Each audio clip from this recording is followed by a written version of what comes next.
कि नाइजीरिया में ऐसी कोई रानी नहीं है जिसका पति मर गया है और उसके पास करोड़ों रुपए है और वो आपसे विवाह करना चाहे। दुनिया में कुछ भी फ्री नहीं है।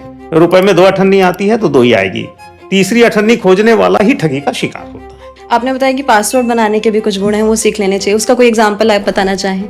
आई की जगह 1 का यूज कर लिया। ऐसे अपने ही कोड कोई आदमी बना दे, ऐसे मिलाकर एक पासवर्ड बनाएगा तो इजी टू रिमेंबर भी होगा और डिफिकल्ट टू प्रेडिक्ट भी होगा। कि अपने 36 वर्ष के बैंकिंग कैरियर में एक काम मैंने ऐसा किया जो आज देश भर में किसानों के जीवन में एक महत्वपूर्ण भूमिका अदा कर रहा है। आप अफगानिस्तान के काबुल में भी सीईओ रहे थे। अब तालिबान आने के बाद क्या स्थिति है वो मुझे बहुत ज्यादा जानकारी नहीं है, कुछ मित्र हैं वो बताते हैं। तो आपके एक्सपीरियंस के अकॉर्डिंग आपको क्या लगता है कि आज के युवा के लिए बैंकिंग इंडस्ट्री में करियर बनाना कितना सही है? लड़कियों का क्या है, हिप्स चौड़े होते हैं, कंधे कम चौड़े होते हैं। और कस्टमर सर्विस में इसीलिए आप देखेंगे कि बैंक्स जो हैं वो लड़कियों को प्रमोट भी करते हैं। एक कपिल देव जी का एक वीडियो में देख रहा था, उन्होंने कहा कि खिलाड़ी कहते हैं कि प्रेशर बहुत है, प्रेशर बहुत है तो खेलने की क्या जरूरत है। उन्होंने कहा एंजॉय करो, और अगर काम दिया है तो उसको अपॉर्चुनिटी समझना चाहिए। जो उसको प्रेशर समझ रहा है उसको सही स्थिति का ज्ञान नहीं है, बल्कि मैं तो बोलूंगा मूर्ख है। बैंकिंग बहुत एंजॉयबल प्रोफेशन है, कोई प्रेशर नहीं है। इन्वेस्ट करने के लिए बैंक फिर ऐसे एक्टिव लोगों को खोजता है जो उस पैसे को लेकर अपने टैलेंट का उपयोग करके देश की अर्थव्यवस्था में कुछ कंट्रीब्यूट कर पाए। सबके पास एक एक कार है। आकाशवाणी हुई कि आज बिजली गिरेगी और एक व्यक्ति की कार उसमें नष्ट हो जाएगी। psbloansin59minutes.com ऐसा एक पोर्टल है। उसमें कोई एमएसएमई अगर एक लोन के लिए इनिशिएट करता है तो 1 घंटे से कम में उसका लोन सैंक्शन हो जाता है। मिनिमम बैलेंस पर जो जुर्माना था उसको हटा दिया है, क्योंकि एक हिचक लोगों को रहती है कि 0 बैलेंस अगर मेरा रहा या मिनिमम बैलेंस मैं नहीं रखा तो मेरा पैसे कट जाएंगे। महिलाएं अपना पैसा सुरक्षित और स्मार्ट तरीके से कहाँ पे इन्वेस्ट कर सकती हैं? अपना पैसा वो कहाँ रखना है वो जानती हैं। तो ऐसा पॉसिबल है कि आने वाले समय में बिल्कुल कैशलेस इकोनॉमी हो जाए? बहुत सारे लोग हमारे यहाँ अनपढ़ हैं कि अक्सर हम सुनते हैं कि 500 के नोट जो है बंद हो जाएंगे, तो ये एक अनुमान तो लगा रहे हैं। ब्लैक मनी क्या है, व्हाइट मनी क्या है, पिंक मनी क्या है, ग्रीन मनी क्या है? तो जो LGBTQ समुदाय है उनसे जुड़ी जो इकोनॉमी है उनको पिंक मनी के नाम से कहा जाता है। उनकी इकोनॉमी को पिंक मनी बोला जा रहा है। विलफुल डिफॉल्टर जो लोग होते हैं, जैसे विजय माल्या हो गया, नीरव मोदी हो गए, उनका कहना होता है कि ये लोग भी तो पैसे लेके भाग गए। जिन लोगों का सिबिल स्कोर जो है खराब हो जाता है, उसको अगर वो ठीक करना चाहते हैं तो उसके लिए उनके पास क्या ऑप्शन है? बैंक के जरिए सही इन्वेस्टमेंट ऑप्शंस कौन कौन से हैं? डाइवर्सिफाइड पोर्टफोलियो होना चाहिए। छोटा सा भी पोर्टफोलियो है तब भी उसको डाइवर्सिफाई करने की कोशिश करनी। बचत करें, इन्वेस्ट करें, फिर स्पेंड करें। नमस्कार, स्वागत है आप सभी का इवोक इंडिया पर और मैं हूं आपके साथ दीक्षा राठौर। और आज का पॉडकास्ट है बैंकिंग सेक्टर पर, जिसमें हमारे साथ बात करेंगे मिस्टर सुनील अग्रवाल जी, जिन्होंने 36 साल से ज्यादा बैंकिंग इंडस्ट्री में काम किया है और अभी भी पंजाब नेशनल बैंक में चीफ जनरल मैनेजर और एनपीए रिकवरी हेड है। तो एनपीए और बैंकिंग इंडस्ट्री से जुड़े ही सवालों पर हम इनसे बात करेंगे, जैसे कि एनपीए होता क्या है, इसके मेन रीजंस क्या है, इसका असर आप लोगों पर कैसे पड़ता है और आज के युवाओं के लिए बैंकिंग इंडस्ट्री में करियर बनाना कितना सही है, black money, white money, pink money, green money, ये सब क्या है, इन सब पर बात करेंगे आज के इस पॉडकास्ट में। बहुत बहुत स्वागत है सर आपका इवोक इंडिया पर। Thank you. सबसे पहले बात एनपीए पर ही कर लेते हैं। सरल भाषा में शुरुआत में लोगों को बता दीजिए कि आखिर एनपीए होता क्या है। बैंक जब लोन देता है बोरोवर्स को, कोई भी व्यक्ति जब लोन अप्लाई करता है, बैंक उसको लोन देता है, तो सामान्य तौर पे वो व्यक्ति एक प्रोजेक्ट या अपना कोई कार्य बताता है और उसके हिसाब से वो कुछ प्रोजेक्शंस करता है, कुछ प्रॉमिसेस करता है। तो जब वो अपने प्रॉमिसेस को पूरा नहीं कर पाए, ऐसी स्थिति आए, तो उसको बोलते हैं कि अकाउंट इरेगुलर हो गया। ऐसी इरेगुलरिटी यदि 90 दिन तक चल जाती है तो सामान्य तौर पे उस लोन के ऊपर उसको एनपीए कहा जाता है और उस पर एक डाउट हो जाता है कि उसकी जो प्रॉमिसेस है वो फुलफिल होंगी या नहीं होंगी। तो ऐसे लोन को एनपीए के रूप में कैटेगराइज कर दिया जाता है। ये एनपीए है। आज के टाइम में इसका रेशियो कितना है एनपीए का? अलग अलग बैंकों में अलग अलग है। 2 बातें होती हैं। एक होता है ग्रॉस एनपीए। ग्रॉस एनपीए माने कुल लोन जो बैंक के बुक्स में खड़ा है उसका कितना % एनपीए है। तो वो सामान्य तौर पर अलग अलग बैंकों में कहीं 3 से लेकर 5-6% तक एनपीए है ग्रॉस। लेकिन जब भी कोई अकाउंट एनपीए हो जाता है तो बैंक को एक डाउट हो जाता है कि अपने प्रोमिसेस को पूरा कर पाएगा या नहीं कर पाएगा। तो बैंक अपने प्रॉफिट में से कुछ हिस्सा उसको अलग से रख लेता है कि ये अगर पूरा नहीं कर पाएगा तो उसको हम उतने हिस्से को लॉस मानेंगे। इसको प्रोविजनिंग बोलते हैं। तो प्रोविजनिंग करने के बाद टोटल ग्रॉस एनपीए से उसको अगर प्रोविजनिंग को माइनस करते हैं तो जितना बचता है वो नेट एनपीए है। भारत में सामान्य तौर पे अभी नेट एनपीए बैंकों के बुक्स के 1% के नीचे है। लेकिन एनपीए बढ़ने के मेन रीजंस आपको क्या नज़र आते हैं? क्या बड़े जो कॉर्पोरेट लोन है वही इसका हिस्सा है, या फिर छोटे कर्जदार भी इसका हिस्सा है? एनपीए का साइज ऑफ लोन से कोई बहुत संबंध नहीं है। कोई भी एंटरप्रेनर जिस समय लोन लेता है तो वो एक प्रोजेक्शंस बनाता है, कुछ प्रिजम्पशंस बनाता है, कुछ एजम्पशंस बनाता है और उसके आधार पर अपना प्रोजेक्ट लॉन्च करता है, वो बड़ा हो या छोटा हो। तो आर्थिक परिवेश है, राजनीतिक परिवेश है, अन्य उसका एक्सपीरियंस इत्यादि बहुत सारे फैक्टर्स होते हैं किसी प्रोजेक्ट के सक्सेसफुल होने में। तो बहुत बार ऐसा है कि वो प्रोजेक्ट उस रूप में सक्सेसफुल नहीं हो पाता है जैसा उसने प्रोजेक्शन किया। तो सभी प्रकार के प्रोजेक्ट्स इस प्रकार से एनपीए में कन्वर्ट हो सकते हैं। आज भी भारत में अगर देखें तो वैल्यू के आधार पे देखें तो बड़े लोन्स की वैल्यू ज़्यादा है, तो बड़े लोन्स का वैल्यू एनपीए में अधिक है। और वॉल्यूम के हिसाब से देखें तो छोटे लोन्स, बहुत सारे छोटे लोन्स भी एनपीए हुए हैं और उनका वैल्यू के आधार पर देखें तो एनपीए का जो हिस्सा है वो कम है लेकिन वॉल्यूम में बहुत है। तो दोनों प्रकार के लोन एनपीए हैं। वही एनपीए के बढ़ने की वजह से सरकार और आरबीआई ने पिछले कुछ सालों में काफ़ी सारी स्कीम्स भी चलाई हैं। तो उन कुछ स्कीम्स के बारे में आप बताइए, और बताइए कि आपको सबसे इफेक्टिव स्टेप उनमें से कौन से लगे? सामान्य तौर पे सरकार जब देखती है कि जो परिवेश ऐसा हुआ है जो एंटरप्रेनर के कंट्रोल के बाहर है, उसके कारण भी अकाउंट्स पे इम्पैक्ट आया, जैसे कोविड आया था। अब कोविड के समय बहुत सारी इंडस्ट्रीज़ को बड़ा इम्पैक्ट पड़ा, उनका काम वाम उतना अच्छा से चल नहीं पाया। तो ऐसी स्थिति में सरकार एनपीए के लिए भिन्न भिन्न प्रकार की राहत देती है। तो सबसे बड़ी राहत तो ये होती है कि एनपीए क्लासीफाई जब अकाउंट हो जाता है तो उसके बहुत सारे बैंक्स जो हैं उसमें स्टेप्स लेने पड़ते हैं, प्रोविजनिंग करनी पड़ती है। उसके अतिरिक्त उसके अकाउंट्स में ऑपरेशंस को लिमिट कर देता है या बंद कर देता है, रिकवरी के मेजर शुरू करता है। तो इसका इम्पैक्ट एंटरप्रेनर के ऊपर बहुत ज़्यादा आता है। तो सरकार पहला स्टेप ये लेती है कि इन अकाउंट्स को एनपीए क्लासीफाई करने के लिए जो नॉर्म्स हैं उसको रिलैक्स कर देती है। फिर बहुत बार लिक्विडिटी इंजेक्ट करती है, बहुत बार अनेक प्रकार की राहतें देती है। ये सरकार की ओर से समय समय पर होता रहता है। अभी भी टैरिफ के कारण जिस प्रकार की स्थिति बनी है, यूएस ने जो टैरिफ लगाया है उसको लेकर भी आरबीआई ने गाइडलाइंस इशू की हैं कि जो अफेक्टेड इंडस्ट्रीज़ हैं उनको एनपीए में क्लासीफाई करने में कुछ रिलैक्सेशंस मिला है। कोविड के समय ऐसे ही सरकार ने बहुत बड़े स्तर पर भिन्न भिन्न प्रकार की राहतें दी थी, वो सबसे इफेक्टिव थी और उसके कारण भारत की इकोनॉमी में जो एनपीए का परसेंटेज है वो नहीं बढ़ा और बहुत सारे जो इंडस्ट्रीज़ हैं वो कोविड के बाद रिवाइव कर गई और वो बच गई। अगर उनको उस समय एनपीए कर दिया जाता और रिकवरी के लिए प्रोसीड कर जाते बैंक्स, तो बहुत सारे उद्यमियों का जीवन जो है वो कष्ट में पड़ जाता। लेकिन अभी जैसे मॉडर्नाइजेशन हो रहा है, अलग अलग अपडेट्स आ रहे हैं हर चीज़ पे, तो एआई और डेटा एनालिटिक्स की मदद से मतलब एनपीएस में आगे सुधार हो सकता है? मतलब पहले से एनपीएस का रिस्क पता लग सकता है उन चीज़ों से? बिल्कुल पता लग सकता है, लेकिन उसके लिए बहुत बड़े स्तर पे डेटा चाहिए। तो एआई तो चलिए आर्टिफिशियल इंटेलिजेंस है, मानव इंटेलिजेंस का एक एक्सटेंशन है। आज भी हम लोग मानव इंटेलिजेंस से पता लगा लेते हैं, हम भी अकाउंट के बिहेवियर को देखते हैं, उससे हमें अंदाज़ लग जाता है कि इस अकाउंट का बिहेवियर जिस प्रकार से चल रहा है या आने वाले समय में एनपीए तो नहीं हो जाएगा।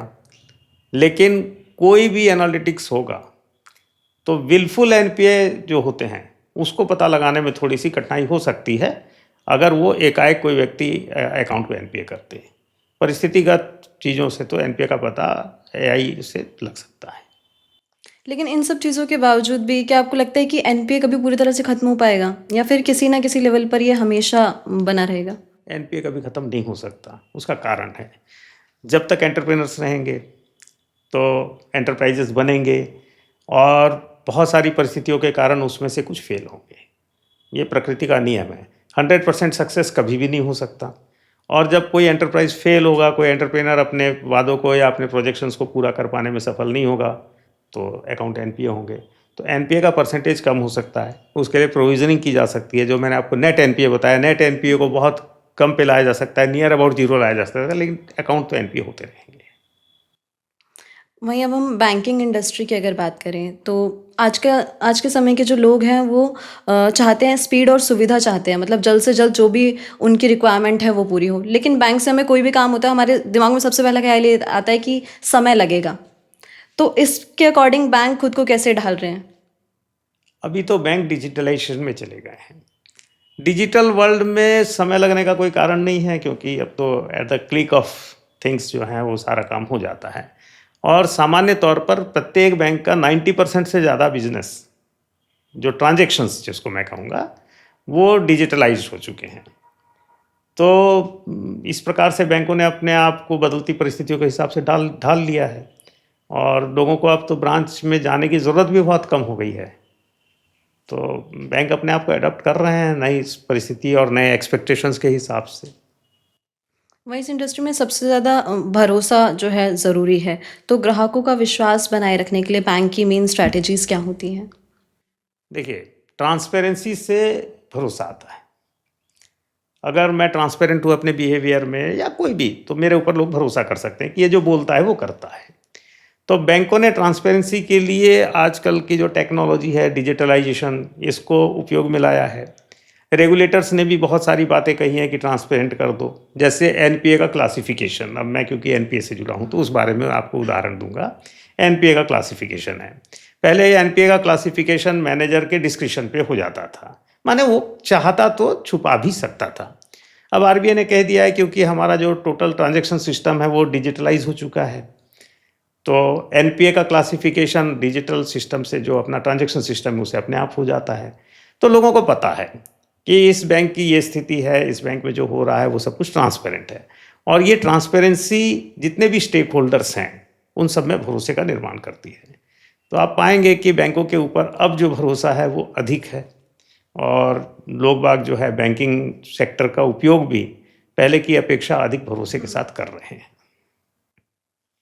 अब लोग बहुत ज़्यादा पढ़ लिख लिए हैं, उनको भी नॉलेज है सब चीज़ों की, तो अब वो लोग भरोसा कर रहे हैं। लेकिन जब स्टार्टिंग में जब बैंक आए थे, क्या तब लोग इतना भरोसा कर पा रहे थे? क्योंकि तब सब कुछ नया था, एक्सेप्ट करने में भी डिफ़िकल्टीज़ आई होंगी। देखिए, भारत में बैंकिंग इंडस्ट्री जो है, इंडिजीनियस बैंकिंग जो इस प्रकार से चलती थी उसको अगर छोड़ दें, इंस्टीट्यूशनलाइज्ड बैंकिंग की बात करें, तो अंग्रेज़ों के समय से बैंकिंग इंडस्ट्री किसी न किसी रूप में भारत में फ्लोरिश करना शुरू की। लेकिन आरंभ में ये जो बैंक थे ये जनसामान्य तक पहुंचते ही नहीं थे, क्योंकि जनसामान्य के पास इतना पैसा भी नहीं था और समझ भी नहीं थी कि बैंकिंग में जाएं। तब हमारे बैंक जो हैं वो देसी महाजन हुआ करते थे। लेकिन धीरे धीरे इंस्टीट्यूशनलाइज्ड बैंकिंग में जब आए तो बड़े बड़े इंडस्ट्रियलिस्ट घरानों ने बैंकों को ओन किया। आम जनता का उससे बहुत अधिक सरोकार ही नहीं था। जो लोग इन्वेस्ट करते थे वो व्यक्ति को देखकर कि उसकी ओनरशिप किस घराने के पास है उसके आधार पर भरोसा करते थे। बाद में नेशनलाइजेशन हुआ। नेशनलाइजेशन के साथ में ट्रांसपेरेंसी बढ़ी, क्योंकि शासन के अधीन सब कुछ आ गया, तो सरकार ने उसके लिए भिन्न भिन्न मानक तय किए कि भाई बैंक इस प्रकार से काम करेंगे। फिर दौर आया भारत में जबकि कंट्रोल की जगह रेगुलराइजेशन के ऊपर आ गया, तो रेगुलेशंस बने, रेगुलेटर्स बने। धीरे धीरे ट्रांसपेरेंसी बढ़ी है, और अब तो क्योंकि टेक्नोलॉजी आ गई है तो ट्रांसपेरेंसी बहुत ज़्यादा है। तो भरोसे का स्तर भी ऐसा कहें तो उस समय से धीरे धीरे बढ़ते बढ़ते आज की स्थिति में आया है। तो पहले आम जनता को कितना भरोसा रहा होगा इसके कोई रिकॉर्ड्स तो उपलब्ध नहीं है, लेकिन अनुमान लगाया जा सकता है कि आज की अपेक्षा तो कम ही रहा होगा। लोग आशंकाएं भिन्न भिन्न प्रकार की रखते रहे होंगे, अब वो धीरे धीरे खत्म होती जा रही है। जैसे आपने बताया बैंकों का नेशनलाइजेशन कराया गया, तो उसके पीछे सरकार की क्या सोचती है और मतलब क्या ज़रूरत उनको लगी या क्या बड़े बदलाव उसके बाद नजर आए? फाइनेंशियल इंक्लूजन ये अपने आप में किसी भी देश की अर्थव्यवस्था को स्थिरता भी प्रदान करता है और मजबूती भी प्रदान करता है। जब बैंक आए थे तो मूल रूप से जो बड़े सक्षम घराने होते थे, पैसे वाले जिनको हम कह सकते हैं, ऐसे घराने इंडस्ट्रियलिस्ट थे, उनके द्वारा बैंकों को प्रमोट किया गया। लेकिन एक व्यक्ति यदि एक बैंक प्रमोट करेगा तो जनता से वो डिपॉजिट तो ले लेगा, लेकिन जनता को लोन देने के बारे में जो उसका विचार होगा वो थोड़ा उतना पॉजिटिव नहीं होगा, ऐसा लगता है। रिस्क इन्वॉल्व है। दूसरा, वो अपने यूज में उस पैसे को ले ले, इसकी संभावना अधिक होगी। तो ऐसा ही पहले के बैंकों में होता था, लेकिन नेशनलाइजेशन का जब समय आया, माने जब नेशनलाइज किया गया, तब ये पाया गया कि, या ये विचार था कि बैंकों के जो डिपॉजिट्स हैं जैसे पब्लिक से आते हैं, तो बैंकों का जो लोन्स है वो भी पब्लिक तक जाए, और गवर्नमेंट ने उसको सपोर्ट किया। ये तो पक्का था कि उसमें रिस्क है, लेकिन अगर उस रिस्क के कारण बैंक लॉस में आएंगे तो कौन देगा? पहले प्राइवेट थे, तो प्राइवेट व्यक्ति उस लॉस को बियर करने के लिए तैयार नहीं था, लेकिन सरकार उसको बियर करने के लिए तैयार हुई। तो इसके कारण बैंकों की पहुंच, या कहें कि जनसामान्य की पहुंच बैंकों तक हुई, और फिर बैंक जो है वो जन जन के पास तक पहुंचे, या जन जन बैंक के पास तक पहुंचे, और आज की परिस्थिति का निर्माण हुआ। तो इसमें नेशनलाइजेशन जो है वो एक महत्वपूर्ण स्टेप था। वहीं आपको क्या लगता है कि बैंकिंग इंडस्ट्री में आगे और क्या बड़े बदलाव होने के चांसेस, जैसे और कौन सी नई टेक्नोलॉजी जुड़ सकती है, या फिर और क्या सुविधा लोगों के लिए बढ़ सकती है? जैसे जैसे टेक्नोलॉजी का उपयोग बैंकों में हो रहा है, ऑनलाइन बैंकिंग हो रही है, ऑनलाइन बैंकिंग हो रही है, तो ठगी, फ्रॉड इत्यादि के भी चांसेस बढ़ रहे हैं। तो बैंकों को अब दो प्रकार का काम बैंक करेंगे ऐसा लगता है, क्योंकि आने वाली टेक्नोलॉजी और क्या होगी इसको कोई प्रेडिक्ट नहीं कर सकता। टेक्नोलॉजी में चेंजेस बहुत ज़्यादा हैं, लेकिन ऐसा लगता है कि ब्लॉकचेन टेक्नोलॉजी के द्वारा और सिक्योरिटी के ऊपर बैंक ज़्यादा काम करेंगे। वो टेक्नोलॉजी का उपयोग अब ज़्यादा होगा। दूसरा, एआई के आने के बाद में पूरा लैंडस्केप बदल रहा है, तो एआई के द्वारा सटीक निर्णय कर पाना, इसका उपयोग बैंकों में बढ़ेगा। तो नियर फ्यूचर में ब्लॉकचेन और एआई, ये दो ऐसी टेक्नोलॉजी है जो बैंकिंग लैंडस्केप में ज़्यादा अपना अहम रोल पैदा करेगी, और फिर आगे कोई और टेक्नोलॉजी आएगी तो फिर उसका क्या प्रभाव होगा, उसको आज के दिन प्रेडिक्ट करना कठिन है। वहीं आपने ठगी और फ्रॉड की बात की, तो ऐसी कौन कौन से मेन प्रिकॉशंस है जो हर व्यक्ति को अपनी लाइफ में अपनाने चाहिए इन सब चीज़ों से बचने के लिए? बहुत सिंपल है। ठगी के प्रकार बदले हैं। तो जिस समय ठगी नई नई शुरू हुई थी, तब हम सबको समझाते थे कि नाइजीरिया में ऐसी कोई रानी नहीं है जिसका पति मर गया है और उसके पास करोड़ों रुपए है और वो आपसे विवाह करना चाहे। तो पहले इस प्रकार के जो वादे हैं उसको समझ जाए कि ये फॉल्स है। दुनिया में कुछ भी फ्री नहीं है। रुपए में 2 अठन्नी आती है तो 2 ही आएगी, तीसरी अठन्नी खोजने वाला ही ठगी का शिकार होता है, पहली बात। तो किसी प्रकार की इस प्रकार की बातों पे जो वादे हैं जिसमें कि लगे कि बड़ी जल्दी कोई अमीर हो जाएगा या कुछ फ्री में देने वाला है, उस पर भरोसा न करें। दूसरा, पासवर्ड जो है वो बहुत सरल ना रखें, जिसको कोई भी प्रेडिक्ट कर ले ऐसा पासवर्ड ना रखें। पासवर्ड बनाने के कुछ गुर हैं छोटे छोटे, उसको सीख लेना चाहिए। और बैंकिंग में कहा जाता है कि भरोसा किसी पे मत करो, अविश्वास भले ही आप किसी पे मत दिखाओ। तो कोई भी व्यक्ति आपको बैंकिंग के बारे में कुछ कहता है कि आपके बैंक में ये चल रहा है या आपको ये ऑफ़र मिल रहा है, आप ये पासवर्ड शेयर कीजिए या डिटेल शेयर कीजिए, तो उसे कहना चाहिए कि मैं स्वयं इस काम को कर लूँगा या बैंक में चला जाऊँगा।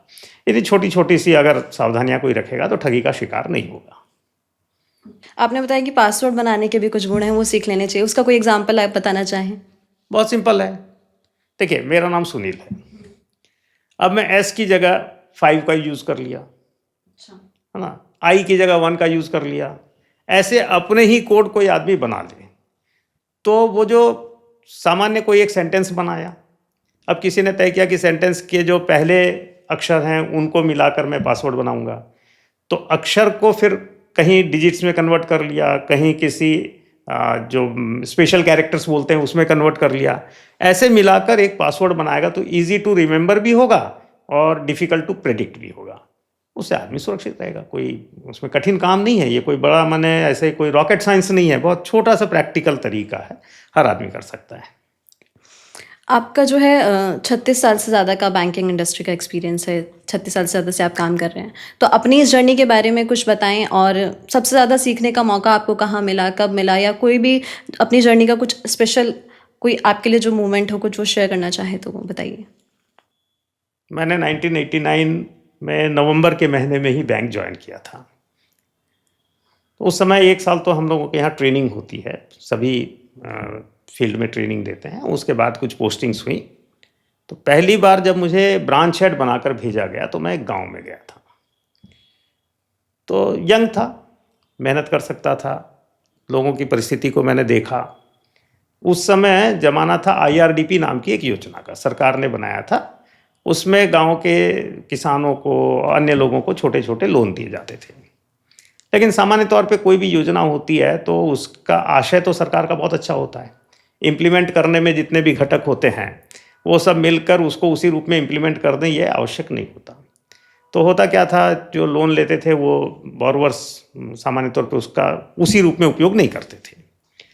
तो मैंने सोचा कि इनको ऐसे किसी चीज़ में लोन दिया जाए, ऐसा कोई प्रोजेक्ट पकड़ा जाए जिससे इनका वास्तविक भला हो। जैसे पहले दे देते थे, बैल दे दिए, भेड़ बकरी दे दिए, तो वो उसका सही उपयोग नहीं करते थे, पालन नहीं करते थे, ट्रेनिंग भी नहीं थी और इंटेंशन भी नहीं था। तो हमने सोचा कि सिंचाई में अगर हम लोन दें तो जो सिंचाई का साधन होगा उसका उपयोग किसान करेगा, और भले बैंक का पैसा दे या ना दे वो एक उसकी नीयत पे निर्भर होगा, लेकिन उसकी आय बढ़ेगी। और मेरा मानना था कि अगर किसी की आय है, बढ़ गई है, उसके पास पैसा है, तो उसके दरवाजे पे जाके मैं खड़ा हूँगा तो वो पैसा भी मुझे लौटाएगा, कुछ ना कुछ तो लौटाएगा। तो उस समय मध्य प्रदेश होता था, आजकल छत्तीसगढ़ है। उसमें रायगढ़ जिले में एक गांव है सांकरा, वहाँ पे मैंने गांव के किसानों से बात की और पास में महानदी थी, वहाँ से पानी लेकर सांकरा गांव तक आए और खेतों तक पहुँचे। इसके लिए एक सामूहिक सिंचाई योजना, उद्वहन सिंचाई योजना का हमने एक परिकल्पना बनाई थी। उस समय कलेक्टर होते थे शैलेंद्र सिंह जी, अब संभवतः वो रिटायर हो गए होंगे या मध्य प्रदेश में बहुत ऊंचे पोस्ट पे रहे होंगे, IAS में। उनका पूरा सपोर्ट मिला और उस योजना को हम लोगों ने साकार किया। 389 किसानों ने मिलकर उस योजना में भाग लिया था। तो वो जीवन की एक लर्निंग थी कि अगर सच्चे भाव से, सद्भाव से कोई कार्य को किया जाए तो जनता के बीच से भी सहयोग मिलता है, प्रशासन का भी सहयोग मिलता है, और देश में एक बड़ा परिवर्तन बैंकों के माध्यम से हो सकता है। तो मुझे लगा कि बैंक मैनेजर भारत की अर्थव्यवस्था को सुदृढ़ करने में बड़ा सहायक हो सकता है यदि उसको उस प्रकार की ट्रेनिंग हो और उसका वो इंटेंशन हो। ये बहुत बड़ी लर्निंग थी। और वहीं हमने ये सोचा था कि किसानों को जो फसल ऋण मिलती है, क्रॉप लोन, उसके लिए बार बार आना पड़ता था। तो मैंने सोचा कि उनको एक रनिंग लोन दे दिया जाए जिसमें वो क्रॉप लोन लें, उस पैसे को पटाएं और फिर दोबारा क्रॉप लोन ले लें। ये मैंने सभी खातों के लिए, सभी किसानों के लिए खाते खोले थे। अच्छी बात ये लगी कि बाद में KCC के रूप में वही चीज़ डेवलप हुई और बहुत जल्दी वो किसान क्रेडिट कार्ड के नाम से वो योजना देश में लागू हुई। तो उससे बड़ी संतुष्टि मिलती है कि अपने 36 वर्ष के बैंकिंग कैरियर में एक काम मैंने ऐसा किया जो आज देश भर में किसानों के जीवन में एक महत्वपूर्ण भूमिका अदा कर रहा है। आप अफगानिस्तान के काबुल में भी CEO रहे थे, तो वहाँ का एक्सपीरियंस भारत से कैसे अलग था? अफगानिस्तान का परिवेश पूरा अलग है। लॉ एंड ऑर्डर की बड़ी समस्या थी, तो वहाँ पर बहुत ज़्यादा बैंकिंग बहुत पल्लवित नहीं हुई थी, बहुत विकसित नहीं हुई थी। हमारी परिस्थिति तो और अलग थी। हम वहाँ पर एक फॉरेन बैंक थे और मूल रूप से हम गए थे इंडियन कम्युनिटी को सर्व करने के लिए, और जिनका इंडिया के साथ में बिजनेस चलता है ऐसे बिजनेसमैन को सर्व करने के लिए। तो भारत में हम पब्लिक को लोन देते हैं, वहाँ हमें पब्लिक को लोन नहीं देना था। और हमारे जो टोटल इनकम का साधन था वो एंसिलरी सर्विसेज थी, माने लोन देकर हम कमाएंगे ऐसा विषय नहीं था। और डिपॉजिट्स पब्लिक से कुछ कुछ आते थे, लेकिन हम रेमिटेंस वगैरह से ही ज़्यादा कमाते थे। तो वहाँ एक सीमित वातावरण में हम लोगों ने बैंकिंग की।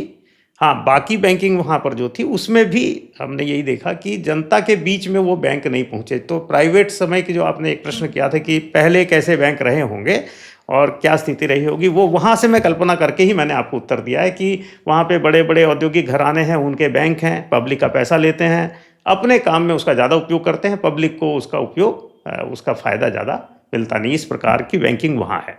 यहाँ नेशनलाइज होने के समय में भी वैसा ही, आज के समय भी वैसा ही है। अब तालिबान आने के बाद क्या स्थिति है वो मुझे बहुत ज़्यादा जानकारी नहीं है, कुछ मित्र हैं वो बताते हैं, लेकिन करीब करीब वैसा ही है। 36 साल से ज़्यादा जो है आप अपना बैंकिंग इंडस्ट्री में दे चुके हैं, तो आपके एक्सपीरियंस के अकॉर्डिंग आपको क्या लगता है कि आज के युवा के लिए बैंकिंग इंडस्ट्री में करियर बनाना कितना सही है? बैंकिंग एक बहुत ही अच्छा फील्ड है जिस पे कि युवा करियर बना सकते हैं, क्योंकि बैंकिंग में एक तो प्रमोशन जो है वो टाइमली है, ट्रांसपेरेंट है, परिश्रम करने वाले व्यक्ति का और थोड़े से भी प्रूडेंस अगर उसके अंदर है तो वो बैंकिंग इंडस्ट्री में ऊंचे पद पर पहुंच सकता है। सामान्य तौर पे देखा गया है कि जो क्लरिकल में जिन्होंने ज्वाइन किया है वो भी बैंकों को लीड कर कर एमडी बनकर गए हैं, और ऑफिसर्स में जो आए हैं उसमें से तो बहुत लोग गए हैं। तो बैंकिंग इंडस्ट्री एक ल्यूक्रेटिव कैरियर है, अच्छा पेमेंट भी है और प्रतिष्ठा भी है, इसके साथ अवसर भी है। विशेष करके लड़कियों के लिए बैंकिंग बहुत ही जिसको कह सकते हैं कि सूटेबल कैरियर है। लड़कियों का सामान्य तौर पे क्या है, बैंकिंग सिटिंग जॉब है, तो जो फिजिक्स उनका है उस फिजिक में लड़कों और लड़कियों में अंतर जो मैं बताऊं तो लड़कों का फिजिक ऐसा होता है कि उनकी हिप्स जो हैं वो कम चौड़ी होती हैं, उनके कंधे ज़्यादा चौड़े होते हैं। तो एक ऑब्जेक्ट को अगर ऐसे ऑब्जेक्ट को रखा जाए जिसका बेस कम चौड़ा है और टॉप चौड़ा है तो वो ऑब्जेक्ट ज़्यादा स्थिर नहीं रहता। तो इसीलिए आप बैंकों में पाएंगे कि लड़के जब सर्विस देते हैं तो वो थोड़े समय के बाद में या तो अस्थिर होते हैं, जाते आते रहते हैं, या चिड़चिड़ाते हैं।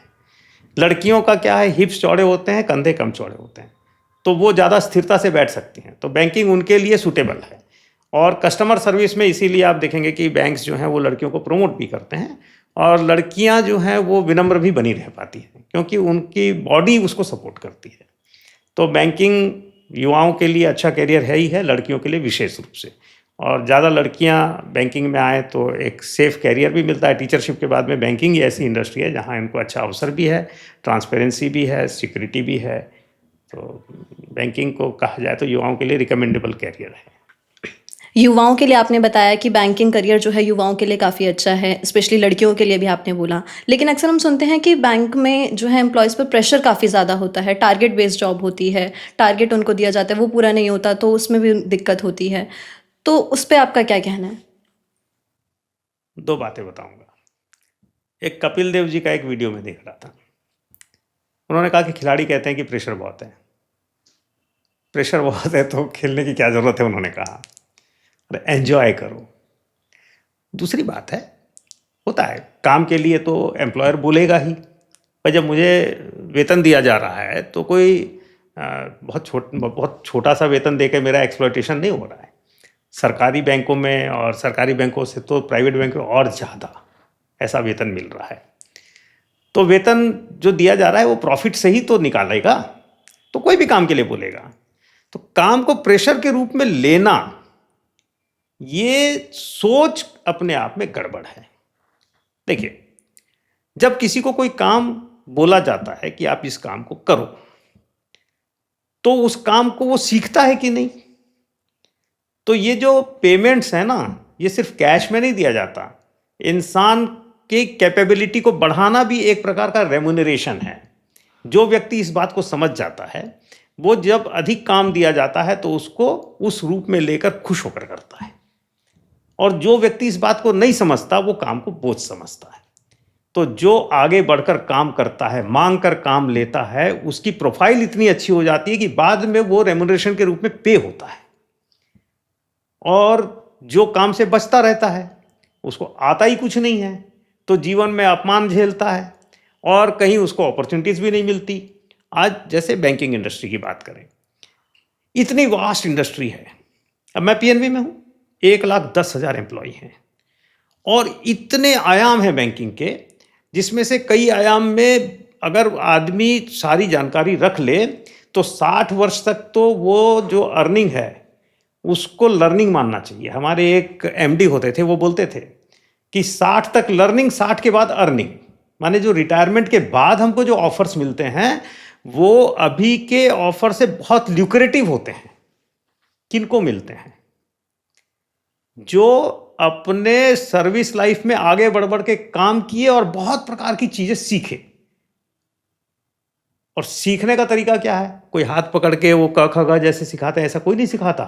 प्रोफेशनल लाइफ में सीखने का तरीका क्या है कि आप अपने बॉस के पास जाएंगे, बोलेंगे कि सर या मैडम मैं आपको इसमें हेल्प कर दूं, तब वो थोड़ा सा काम आपको देंगे।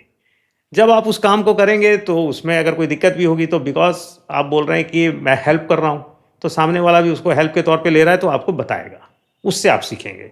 और कोई जाकर किसी के पास चले जाए कि मैडम मेरे को ये काम सिखाइए, तो किसको फुर्सत है, वो अपना काम कंप्लीट करे या इसको सिखाए। सामने वाले को भी थोड़ा सा लालच देना होगा। बिल्कुल, सीखने का तरीका यही है कि आगे बढ़कर काम मांगे, और अगर काम दिया है तो उसको अपॉर्चुनिटी समझना चाहिए। जो उसको प्रेशर समझ रहा है उसको सही स्थिति का ज्ञान नहीं है, बल्कि मैं तो बोलूँगा मूर्ख है। किसी को काम दिया जाए तो उसको अपॉर्चुनिटी समझना चाहिए। सीनियर काम दे रहा है, ये एहसान मुझ पे कर रहा है, ये सोच के आदमी काम करेगा तो उसकी प्रोफाइल बिल्डअप होगी और वो ज़िंदगी में उन्नति करेगा। तो बैंक में कोई बोल रहा है प्रेशर है, कोई प्रेशर नहीं है। मैं अब रिटायरमेंट के आसपास आ गया, 36 वर्ष मैंने बैंक में नौकरी की, एक दिन मैंने प्रेशर नहीं समझा। कभी प्रेशर लगता ही नहीं है, बल्कि अब लगता है कि इतना कुछ मैं सीख पाया, क्योंकि लोगों ने, अब मेरे सीनियर्स ने मुझ पे भरोसा करके मुझे वो काम भी दिया जो नॉर्मली मेरी ड्यूटी में नहीं था, एडिशनल दिया। तो वो एडिशनल काम मैं सीख पाया, नहीं तो मैं ड्यूटी का ही काम सीख पाता और ज़िंदगी भर एक ही एक काम करके रिटायर हो जाता। बाद में कभी आप मुझसे पूछते तो मैं इतना उत्तर भी नहीं दे पाता, मैं इधर उधर बगले झाँकता होता। तो व्यक्ति को कैसा बनना है उसके अनुसार वो समझेगा। हाँ, प्रचार में नहीं आना चाहिए। जो लोग प्रचार करते हैं ऐसे, उनके प्रोफाइल को देखिए, उनके लाइफ को देखिए ना। ऐसा बहुत सारे लोग हैं जो रिटायरमेंट के बाद बोलते हैं कि बैंकिंग बहुत ख़राब है। तो आपने रिटायरमेंट तक काम क्यों किया भाई? आप बीच में क्यों नहीं चले गए? तो युवाओं को इन सब चीज़ों से मिसगाइड नहीं होना चाहिए। बैंकिंग बहुत एन्जॉयबल प्रोफेशन है, कोई प्रेशर नहीं है। टारगेट्स आपको देते हैं तो टारगेट्स को अचीव करने की आदत डालेंगे तो लाइफ में आप उसको सीखेंगे, लाइफ में आगे बढ़ेंगे और एक बहुत समृद्ध, बहुत संपन्न, बहुत सुखी जीवन आप बना पाएंगे। वही युवाओं में कौन सी क्वालिटीज़ आपको लगता है कि होना ज़रूरी है बैंकिंग करियर के लिए? देखिए, बैंकिंग में प्रवेश के लिए IBPS के एग्ज़ाम्स हैं, तो वहाँ पर स्पीड और एक्यूरेसी, ये दो चीज़ों के माध्यम से आपको प्रवेश मिल सकता है। थोड़ा सा पढ़ना पड़ता है, बहुत कठिन नहीं है बैंकिंग का एग्ज़ाम। और बैंकों में लोगों की डिमांड बहुत ज़्यादा है तो वैकेंसीज भी बढ़ रही हैं, नए नए बैंक जो है नए नए ब्रांचेस खोल रहे हैं, तो बैंकिंग एक्सपांड हो रहा है, तो बहुत आसानी से प्रवेश हो जाएगा। प्रवेश होने के बाद क्या चाहिए? कॉमन सेंस, थोड़ा सा विजिलेंस, क्योंकि बैंक भरोसे पे चलते हैं, तो ऐसे ही कोई गलती हमसे ना हो जिससे कि लोगों का भरोसा टूटे, यह आवश्यक है। और आगे बढ़ने के लिए चाहिए मोबिलिटी। थोड़ा ये कि क्योंकि बैंक ऑल इंडिया सर्विस है, तो अलग अलग स्थानों पर जाएं, अलग अलग काम करें, अलग अलग प्रकार के अगर एक्सपीरियंस गेन करता है कोई व्यक्ति, तो वो बैंक में लीडरशिप पोजीशन माने MD और CO तक बन सकता है। तो ये क्वालिटीज़ युवाओं में हो और तो वो माने उनका जो एस्पिरेशन है वो बैंकों में पूरे हो सकते हैं। और जो युवा जो पढ़ाई कर रहे हैं, पढ़ाई के साथ साथ उन्होंने नौकरी की शुरुआत की है, तो उनके लिए सेविंग्स और इन्वेस्टमेंट के लिए आप क्या एडवाइस करेंगे कि सेविंग्स और इन्वेस्टमेंट उनको किस तरह से शुरू करनी चाहिए, क्या क्या स्टेप्स वो ले सकते हैं? देखिए, सबसे पहले तो आदमी को अपनी नीड को एसेस करना चाहिए कि भाई मुझे कितने पैसे की आवश्यकता है। आवश्यकता और क्षमता दोनों चीज़ों को मैच करना चाहिए। जो कम है उसके ऊपर चलने का अभ्यास होना चाहिए। अगर क्षमता कम है तो क्षमता को बढ़ाकर आवश्यकता को पूरा करना, और जब आवश्यकता पूरी हो जाए तो आरंभ में अनावश्यक व्यय से बचना, अनावश्यक खर्चे नहीं करना, उसको सेव करना, इन्वेस्ट करना। कारण क्या है? जब भी कोई आदमी शुरू करता है तो अपने खर्चे को मीट आउट करने के लिए उसको परिश्रम करना पड़ता है, लेकिन जब वो सेव कर लेता है थोड़ा भी, तो वो सेविंग्स उसके लिए एडिशनल इनकम क्रिएट करती है। तो एक प्रकार से एक तो वो युवा स्वयं इनकम कर रहा है, एक उसका इन्वेस्टमेंट इनकम कर रहा है, तो दो इनकम हो जाती है। तो ज़्यादा सेविंग्स कर पाएगा और बहुत जल्दी वो उस परिस्थिति में आ पाएगा जब वहाँ अपने दूसरे एस्पिरेशंस जो है, आवश्यकता के अतिरिक्त जो उसकी इच्छाएं हैं, उसको पूरा कर पाएगा। तो युवा के लिए सलाह ये है कि पहले अपनी आवश्यकता को पूरा करने भर कमाओ, उससे जैसे जैसे अधिक है तो इच्छाओं का थोड़े दिन तक उसको कंट्रोल करके सेविंग्स करो, इन्वेस्ट करो, और फिर जब आपकी इनकम इतनी हो जाए कि आप अपनी इच्छाओं को पूरा करने के बाद भी रेगुलर सेविंग कर पा रहे हो, तब अपनी इच्छाओं को पूरा करने पे जाओ। तो अंत में वो पाएगा कि वो एक अच्छा धनाढ्य व्यक्ति हो सकता है। बैंकिंग सेक्टर देश की अर्थव्यवस्था की रीढ़ है, ऐसा कहा जाता है। तो आपके अकॉर्डिंग आम आदमी के जीवन पर सबसे बड़ा असर क्या नज़र आता है आपको बैंकिंग का? बैंकिंग सेक्टर करता क्या है, इसको अगर हम अच्छे से समझें, डीप में थोड़ा समझें, तो जो देश का आइडल पैसा है उसको कलेक्ट करता है और फिर उसको एक्टिव पैसे में कन्वर्ट करता है। जैसे लोगों के पास में बचत है माने उसने क्या किया है, उस पैसे को अपने कहीं गुल्लक में या कहीं अपने रख लिया है, उस पैसे का उपयोग नहीं हो रहा इकोनॉमी में, और वो पैसा बैंक उसको थोड़ा सा लोभ देता है कि आपका ये पैसा बढ़ेगा, आपको कुछ ब्याज मिलेगा। तो इस तरह से टोटल आइडल पैसे को कलेक्ट करता है। कलेक्ट करने के बाद उसको क्या करता है बैंक, तो क्योंकि ब्याज देने का उसने वादा किया है तो उसको इन्वेस्ट करता है। इन्वेस्ट करने के लिए बैंक फिर ऐसे एक्टिव लोगों को खोजता है जो उस पैसे को लेकर अपने टैलेंट का उपयोग करके देश की अर्थव्यवस्था में कुछ कंट्रीब्यूट कर पाएँ। तो आम आदमी को तो जब अर्थव्यवस्था विस्तृत होती है तो उसका लाभ मिलता है। आज से 50 साल पहले लोग निर्धन थे, भारत में लोगों के पास इतना पैसा नहीं था। क्यों? टोटल अर्थव्यवस्था में वो गति नहीं थी। जैसे जैसे बैंकिंग सेक्टर एक्सपांड करते गया वैसे वैसे अर्थव्यवस्था में गति आती गई, क्योंकि जो एंटरप्रेनर्स हैं उनमें से बहुत सारे ऐसे एंटरप्रेनर्स हैं जिनके पास खुद का धन नहीं है, तो अल्टीमेटली उनको कहीं ना कहीं से ऋण लेना पड़ेगा, कहीं से लोन लेना पड़ेगा, तभी वो एंटरप्रेन्योरशिप कर पाएंगे। और एंटरप्रेन्योरशिप करने से एक चेन चालू होती है जिसमें कि एम्प्लॉयमेंट मिलता है। तो ये काम बैंक करते हैं। तो बैंकिंग सेक्टर इसीलिए अर्थव्यवस्था के रीढ़ कहे जाते हैं, और आम जनता तक इसका प्रॉफिट माने बेनिफिट जो है इनडायरेक्ट रूप से ऐसे पहुंचता है। डायरेक्ट देखा जाए तो जिसके पास आइडल पैसा है वो पैसा सुरक्षित हो जाता है। इन्फ्लेशन तो चलते ही रहता है, चीज़ें धीरे धीरे महंगी होती रहती हैं। ये ट्रेंड है और आज से नहीं, आदिकाल से चला आ रहा है। 1975 में फिल्म आई थी रोटी कपड़ा और मकान, उसमें एक गाना था महंगाई मार गई। उस समय चीनी शायद 2 रुपये 15 पैसे किलो थी, आज इतनी अधिक हो गई। आज भी महंगाई है और आगे भी बढ़ती रहेगी। तो महंगाई एक नॉर्मल प्रक्रिया है। पैसा अगर पड़े रहेगा तो महंगाई में पैसे की रियल वैल्यू कम हो जाएगी। तो बैंक उसकी रियल वैल्यू को बनाए रखने में मदद करते हैं। पूरी तरह से नहीं कर पाते हैं, तब भी बहुत हद तक महंगाई को उसको ब्याज के माध्यम से उसको कंपेंसेट करते हैं। तो आम आदमी को सीधे सीधे फ़ायदा ये है, पैसे की सुरक्षा, इन्फ्लेशन से उसके पैसे की बचत। और आम आदमी ही बैंक से लोन लेता है, क्योंकि अब बैंकों के पास इतना पैसा है कि वो अगर आम आदमी को लोन न दे तो वो लोगों को ब्याज नहीं दे पाएगा। तो आम आदमी के लिए बहुत सारी स्कीम्स हैं। अब आम आदमी के लिए एम्प्लॉयमेंट वाली स्कीम्स तो हैं ही, इसके अलावा कंजम्पशन वाली स्कीम्स भी हैं। जैसे घर बनाने के लिए लोन दिया, कार खरीदने के लिए लोन दिया, एजुकेशन के लिए लोन दिया। तो ये जितना कुछ भी है इन सब का चेन रिएक्शन है। किसी ने घर बनाया तो घर बनाने में उसने बहुत सारे लोगों को एम्प्लॉय किया, उनको रोजगार मिला तो उन्होंने खर्च किया तो जो प्रोडक्ट उन्होंने खरीदा उसको बनाने वाले को रोजगार मिला। फिर जिस वो प्रोडक्ट बनाने के लिए उसने रॉ मटेरियल खरीदा तो उसको रोजगार मिला। तो एक बहुत लंबी चेन है जिसके बारे में अगर सोचे तो हमको लगेगा कि इतनी लंबी चेन एक छोटे से काम से शुरू हो जाती है। और ये इस चेन को स्टार्ट करने में, जैसे बुद्ध ने कहा था धर्म चक्र प्रवर्तनाएं, वैसे अर्थ चक्र प्रवर्तनाएं में बैंकों का बड़ा योगदान है। इनके बिना हो ही नहीं सकता।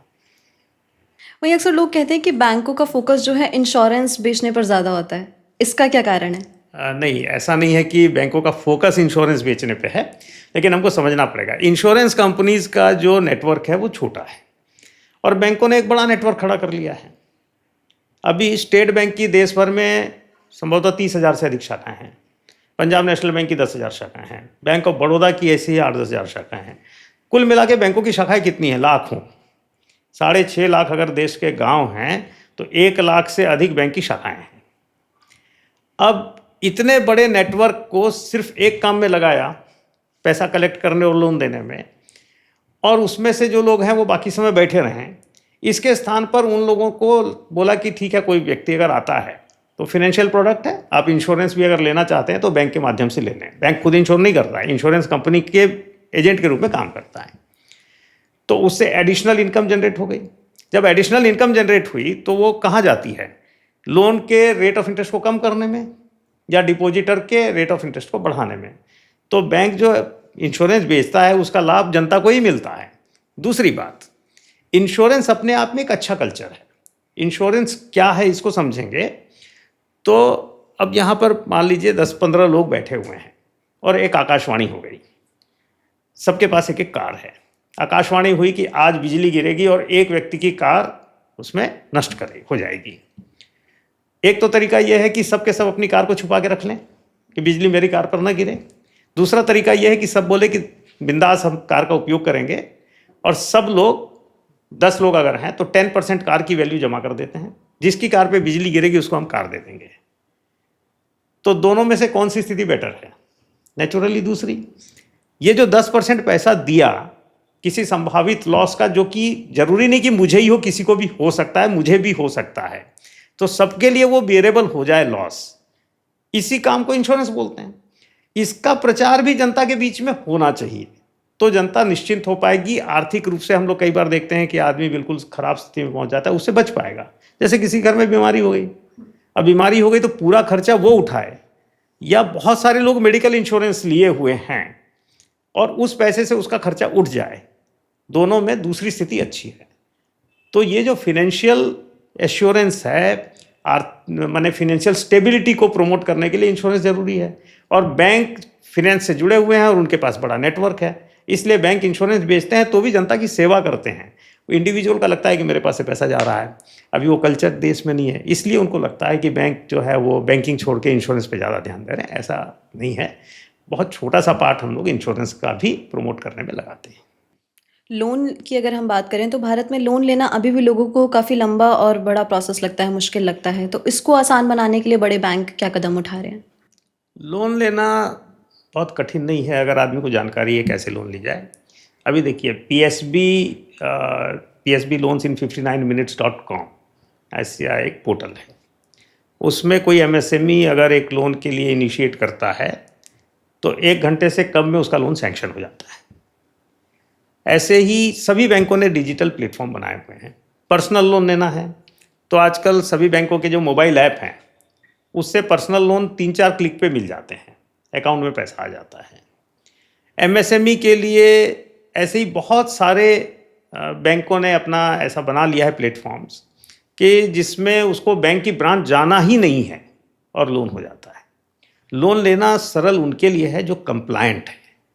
जैसे सरकार ने जो जो नियम बनाए हैं, GST, आपने GST का नंबर लिया हुआ है, GST पे कर रहे हैं तो GST का आपका नंबर आ जा, माने GST के जो टोटल फिगर्स हैं वो हमारे पास आ जाते हैं, तो पता चल जाता है कि एक्चुअल कितना बिजनेस है, इनकम टैक्स है, आधार है ना। ये सारी चीज़ें आजकल आपस में जुड़ गई हैं और बैंक इनका उपयोग करके बहुत सहजता से लोन दे रहे हैं। जो कंप्लायंट नहीं है, ऐसे लोग में 2 प्रकार के लोग हैं।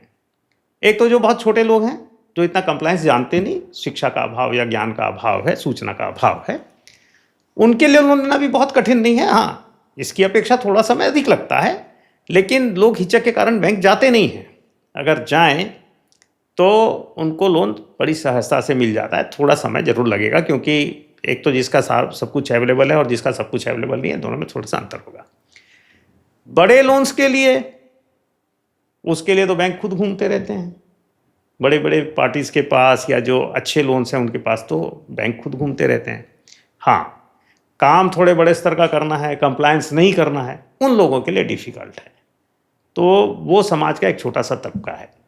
अब धीरे धीरे लोग जैसे जैसे जानकार हो रहे हैं, सूचना पहुंच रही है, वैसे वैसे लोग डिजिटल माध्यमों का उपयोग कर रहे हैं। तो ये जो धारणा बनी है कि बैंक में लोन लेना बहुत कठिन है, ये धीरे धीरे ख़त्म हो जाएगी और लोग अनुभव करने लगेंगे कि बैंक से लोन लेना सबसे सहज काम है। ग्रामीण इलाके जो है या दूर दराज के जो गांव हैं उनमें अभी भी बैंकों की पहुंच काफ़ी ज़्यादा नहीं है यहाँ के कंपैरेटिवली। तो वहाँ पे बैंक की पकड़ को और मजबूत बनाने के लिए क्या योजनाएं आने वाले समय में आने वाली है, या अभी कौन सी योजनाएं हैं जिन पे काम किया जा रहा है? देखिए, नेशनलाइजेशन के साथ ही ये निर्णय किया गया था कि बैंक अपनी ब्रांचेस को अर्बन की जगह रूरल और सेमी अर्बन एरिया में खोलेंगे। 2/3 ब्रांचेस बैंक की आज भी रूरल और सेमी अर्बन एरिया में है।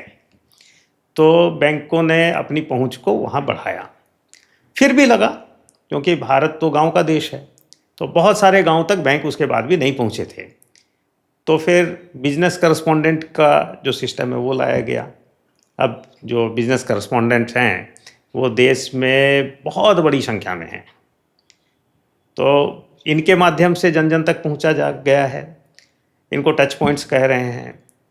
और अब तो डिजिटलाइजेशन होने के बाद में ऑनलाइन प्लेटफॉर्म्स के द्वारा, वेबसाइट के द्वारा पहुंचा जा रहा है। किसान क्रेडिट कार्ड्स आए हैं, स्टूडेंट्स के लिए क्रेडिट कार्ड्स आए हैं। ऐसे बहुत बहुत टाइप की स्कीम्स बैंक बनाते जा रहे हैं। वास्तव में अब कहा जाए तो जो अर्बन एरिया है, जो शहरी क्षेत्र है, उसमें सैचुरेशन भी आ गया है, कंपटीशन भी ज़्यादा है। तो बैंक भी अब ये समझ रहे हैं कि आने वाले समय में अगर हम लोगों को प्रॉस्पर करना है, हम लोगों को आगे बढ़ना है, तो हमको रूरल क्षेत्र में ही जाना पड़ेगा। इकोनॉमी के रूरल क्षेत्र का अभी तक उसमें एक्सप्लॉयटेशन बोले या दोहन बोलें, एक्सप्लॉयटेशन तो शोषण हो जाएगा, गलत होगा।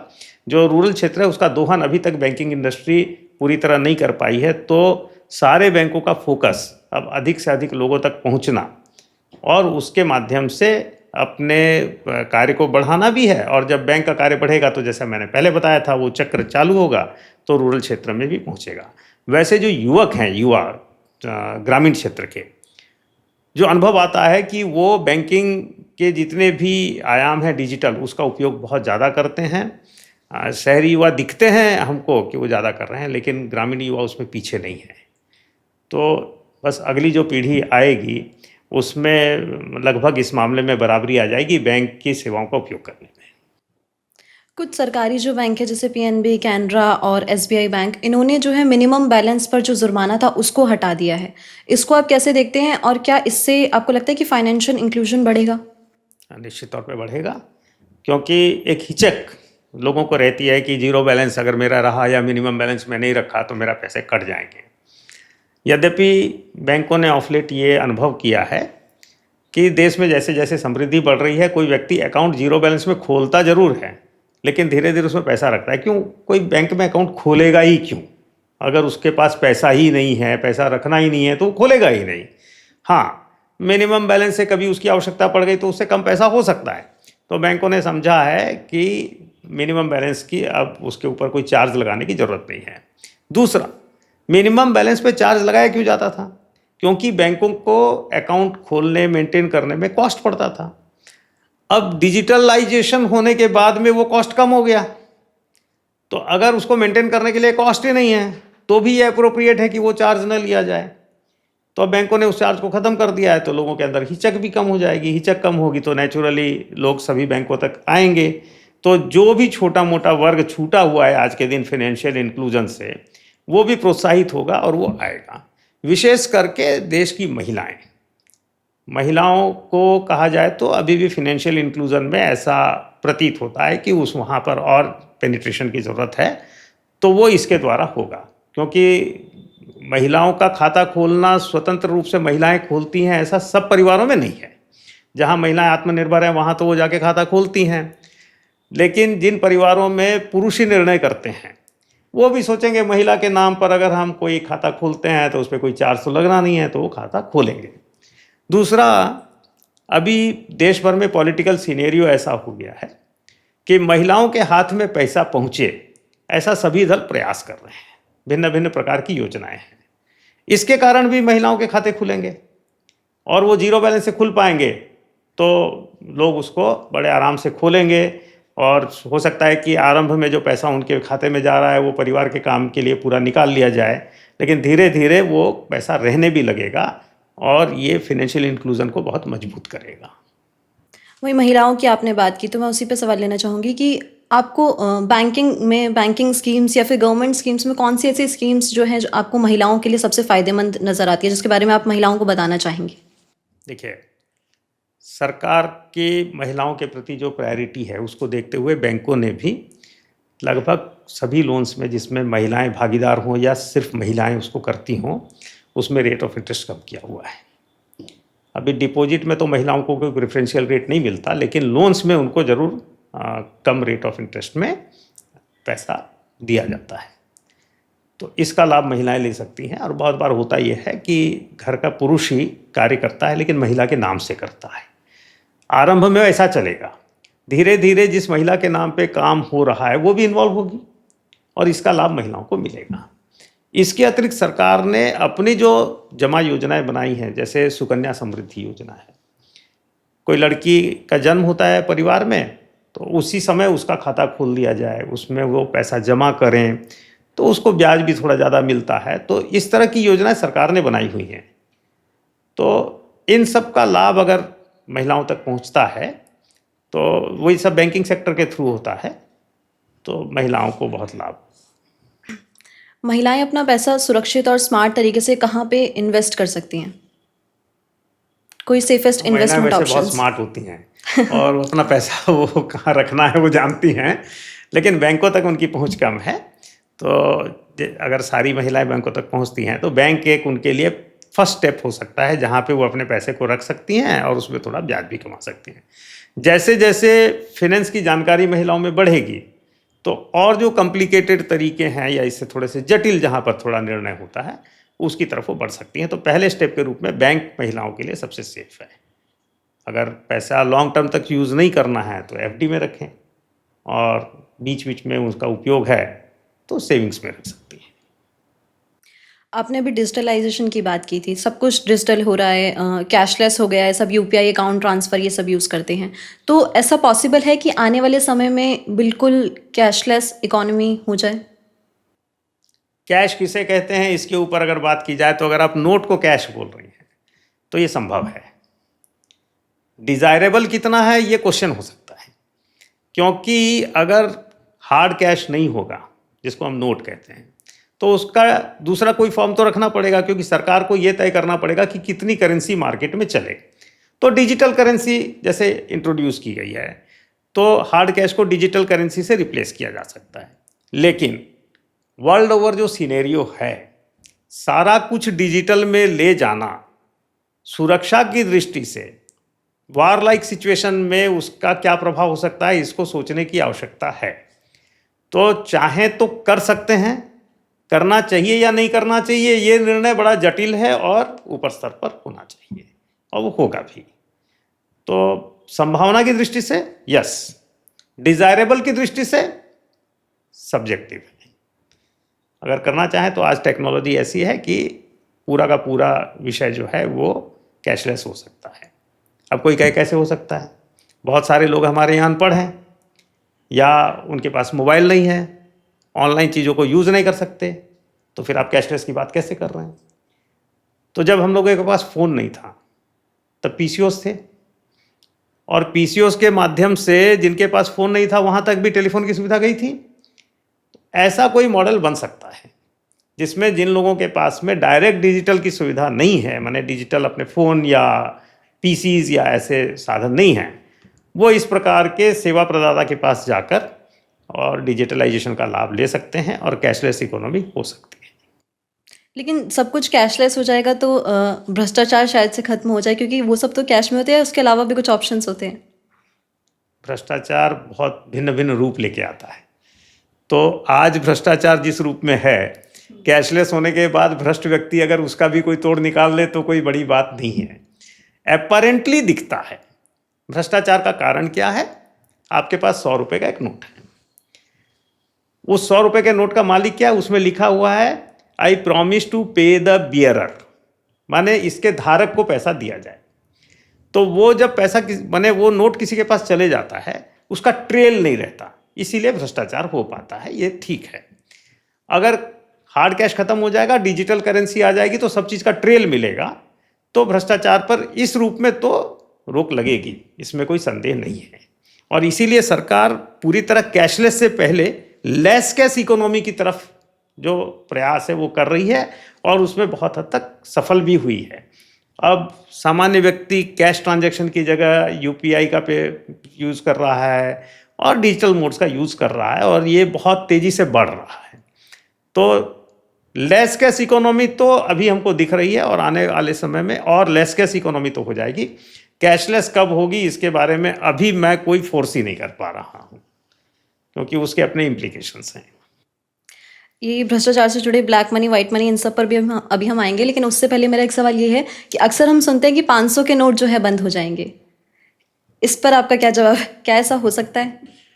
एक बार डिमोनेटाइजेशन हुआ, फिर 2000 के नोट्स के बारे में भी सरकार ने निर्णय लिया। तो ये एक अनुमान तो लगा रहे हैं, लेकिन ऐसा कोई भी निर्णय होगा तो वो बहुत पहले से लोगों को पता चल जाएगा, उसका निर्णय होगा बाद में, ऐसा तो नहीं लगता है। तो अभी तो कोई संकेत ऐसे है नहीं कि 500 के नोट बंद हो रहे हैं। तो आज की स्थिति ये है कि 500 के नोट चल रहे हैं। मतलब ऐसे कुछ पॉसिबिलिटीज हैं, चांसेस हैं आपको? तो क्योंकि इनसाइट्स नहीं, ऐसी कोई संकेत हम लोगों को भी नहीं है अभी तक कि 500 के नोट बंद हो रहे हैं। अब हम बात करें ब्लैक मनी, वाइट मनी की, तो मैं सबसे पहले चाहूँगी आप वन बाय वन इन सब के बारे में बता दीजिए कि ब्लैक मनी क्या है, वाइट मनी क्या है, पिंक मनी क्या है, ग्रीन मनी क्या है। इसके बारे में आप वन बाय वन लोगों को बताएं। देखिए, जो अनअकाउंटेड मनी है, जिसको कि हमने डिक्लेयर नहीं किया,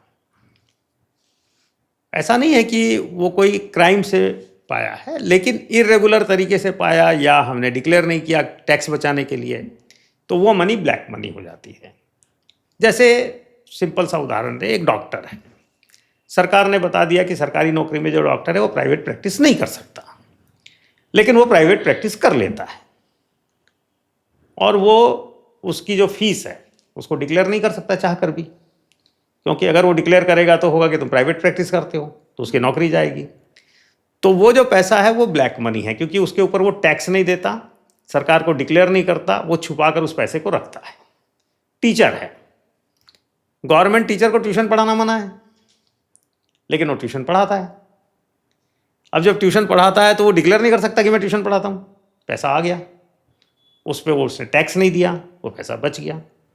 कभी कभी जानबूझकर कोई इनकम है, उस पर टैक्स नहीं देना है, इसलिए हमने उसको डिक्लेयर नहीं किया, कैश में ले लिया। तो इस तरह की अनअकाउंटेड फॉर जो मनी है वो ब्लैक मनी है। फिर दूसरी बात है वाइट मनी। तो जो डिक्लेयर किया हुआ है वो वाइट मनी है, जो मुझे वैध तरीके से मिली है, रेगुलर तरीके से मिली है और मैंने डिक्लेयर किया है, उसके ऊपर टैक्स लगता था तो दिया है, नहीं लगता था तो भी डिक्लेयर किया है, वो मेरे पास है, तो वो वाइट मनी है। अभी कुछ टर्म्स और चल रहे हैं आजकल मनी के, माने कलर कोडिंग हो रही है, तो उसमें एक पिंक मनी का नाम चल रहा है। तो जो LGBTQ समुदाय है, अब बहुत स्थानों पे उनको मेन स्ट्रीम समझने का या उसको मेन स्ट्रीम में लाने का प्रयास चल रहा है। तो उनसे जुड़ी जो इकोनॉमी है, जैसे उनके लिए कोई क्लब्स हैं, स्टोर्स हैं, या उनके द्वारा जो डोनेशंस पॉलिटिक्स में दिए जाते हैं, उनको पिंक मनी के नाम से कहा जाता है। उनकी इकोनॉमी को पिंक मनी बोला जा रहा है। अब एक चला है ग्रीन मनी, जो एनवायरमेंटलिस्ट हैं, एनवायरमेंट के बारे में जो लोग चिंता करते हैं, उन्होंने कहा कि इसी पर्पस से जो फाइनेंस होता है या इसी पर्पस से कुछ लोग डिपॉजिट करते हैं, तो वो जो इकोनॉमी छोटी सी बनी है उसको ग्रीन इकोनॉमी या उस पैसे को ग्रीन मनी कहते हैं। जैसे कि सभी बैंकों ने ऐसा बनाया हुआ है कि पर्यावरण सुरक्षा की दृष्टि से जो प्रोजेक्ट्स होंगे उनको हम फाइनेंस करेंगे। उसके लिए यदि आप चिंतित हैं तो आप उसके लिए हमें डिपॉजिट दे सकते हैं, ग्रीन डिपॉजिट्स उसको बोलते हैं। जैसे FD करना है तो उसको ग्रीन FD बोलते हैं। तो वो FD का पैसा फिर हम ग्रीन प्रोजेक्ट्स में ही लगाएंगे। तो हो सकता है उसमें थोड़ा ब्याज कम देते हैं, लेकिन जागरूक लोग उसमें जमा करते हैं कि नहीं, हम इतना ही कंट्रीब्यूट कर पाते हैं कि हमें थोड़ा सा 0.5% ब्याज कम मिल जाए, लेकिन हम इस पैसे को ईयरमार्क करके बैंक को देंगे कि वो ऐसे ही जो पर्यावरण सुरक्षा, पर्यावरण संरक्षा के लिए जो प्रोजेक्ट्स हैं उनको फाइनेंस करें। तो ये ग्रीन मनी कहलाती है। इसके अलावा भी और कोई टर्म है? जैसे आपने कलर कोडिंग की बात की, और कोई कलर? एकदम से तो ऐसा याद नहीं आ रहा है कि हाँ, इस तरह के कई कलर्स वैसे चलते रहते हैं, समय समय पर लोग बोलते रहते हैं। ये 4 तो प्रचलित नाम हैं। वहीं ब्लैक मनी की बात करें तो ब्लैक मनी के मेन सोर्सेज क्या है? कैश या फिर रियल एस्टेट, गोल्ड, या फिर क्या? नहीं, कैश, रियल एस्टेट और गोल्ड तो उसके एप्लीकेशन है कि ब्लैक मनी आया तो लगाएगा। जैसे मैंने बताया, ब्लैक मनी का सोर्स क्या है? जो काम रेगुलर नहीं है, जिसकी अनुमति नहीं है, बड़ा अपराध नहीं, लेकिन अनुमति नहीं है फिर भी किया। डॉक्टर ने प्राइवेट प्रैक्टिस की, टीचर ने ट्यूशन पढ़ाया, या किसी को कोई बेनिफिट देना है, तो वो बेनिफिट ऐसे अगर देंगे तो टैक्सेबल है, लेकिन उसको कैश में दे दिया या किसी और रूप में दे दिया, छद्म रूप में दे दिया, टैक्स को बचा लिया, तो वो ब्लैक मनी हो गई। ये तो सोर्स हुआ, उसको लगाए कहाँ? तो अभी भी कुछ सेक्टर ऐसे हैं जहां पर कि ब्लैक मनी को लगाने की गुंजाइश बन जाती है। जैसे रियल एस्टेट है। रियल एस्टेट में क्या है, सरकार ने एक सर्कल रेट बना दिया। सर्कल रेट क्या होता है? किसी स्थान विशेष पर किसी प्रॉपर्टी का क्या रेट होना चाहिए सरकार की नज़र में, उसने एक सर्कल रेट बना दिया। जब भी कोई लेन देन होगा, रजिस्ट्री होगी, तो वो सर्कल रेट पे होगी। लेकिन जिसके पास वो संपत्ति है वो जानता है कि खरीदार के पास में ब्लैक मनी है, तो वो सर्कल रेट से ज़्यादा रेट कोट कर लेता है और मार्केट में एक अंडर करंट में ज़्यादा रेट चल रहा है।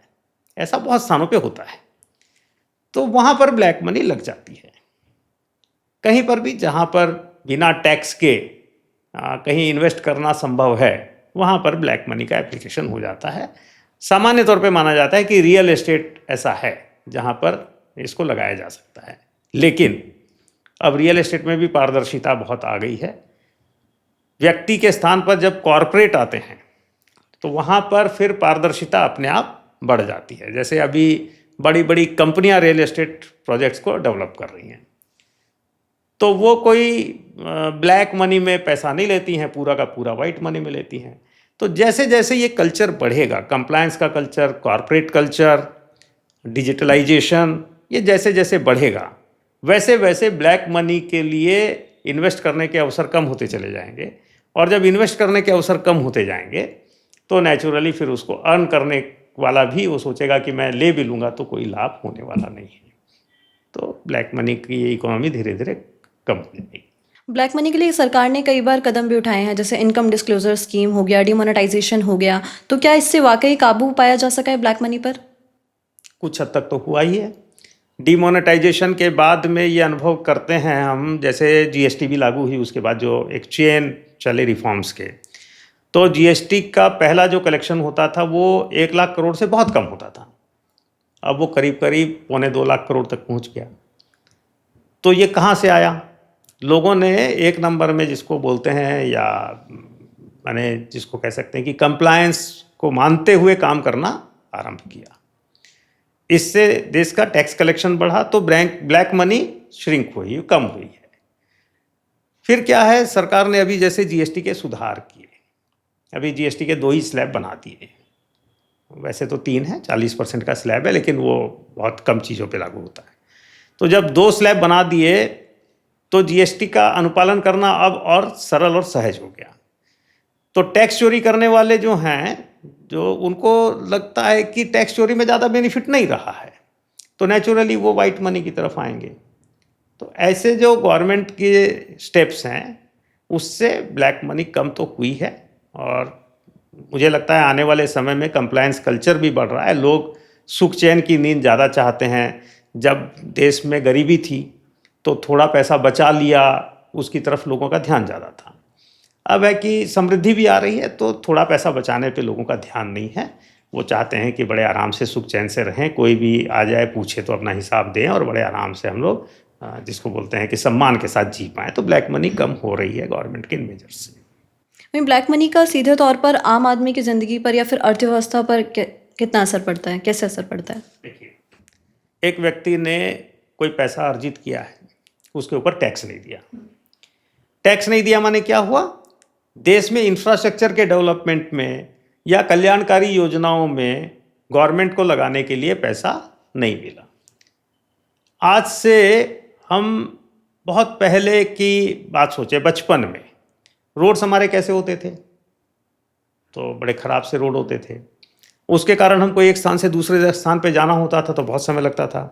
गांव-गांव तक रोड थे ही नहीं, तो गांव के प्रोडक्ट शहर तक आ नहीं पाते थे। गांव के बच्चे पढ़ने के लिए शहर तक नहीं आ पाते थे, तो गांव के लोग बहुत सफ़र करते थे। लेकिन जैसे ही इंफ्रास्ट्रक्चर डेवलप हुआ, आज समृद्धि गांव-गांव तक पहुंची।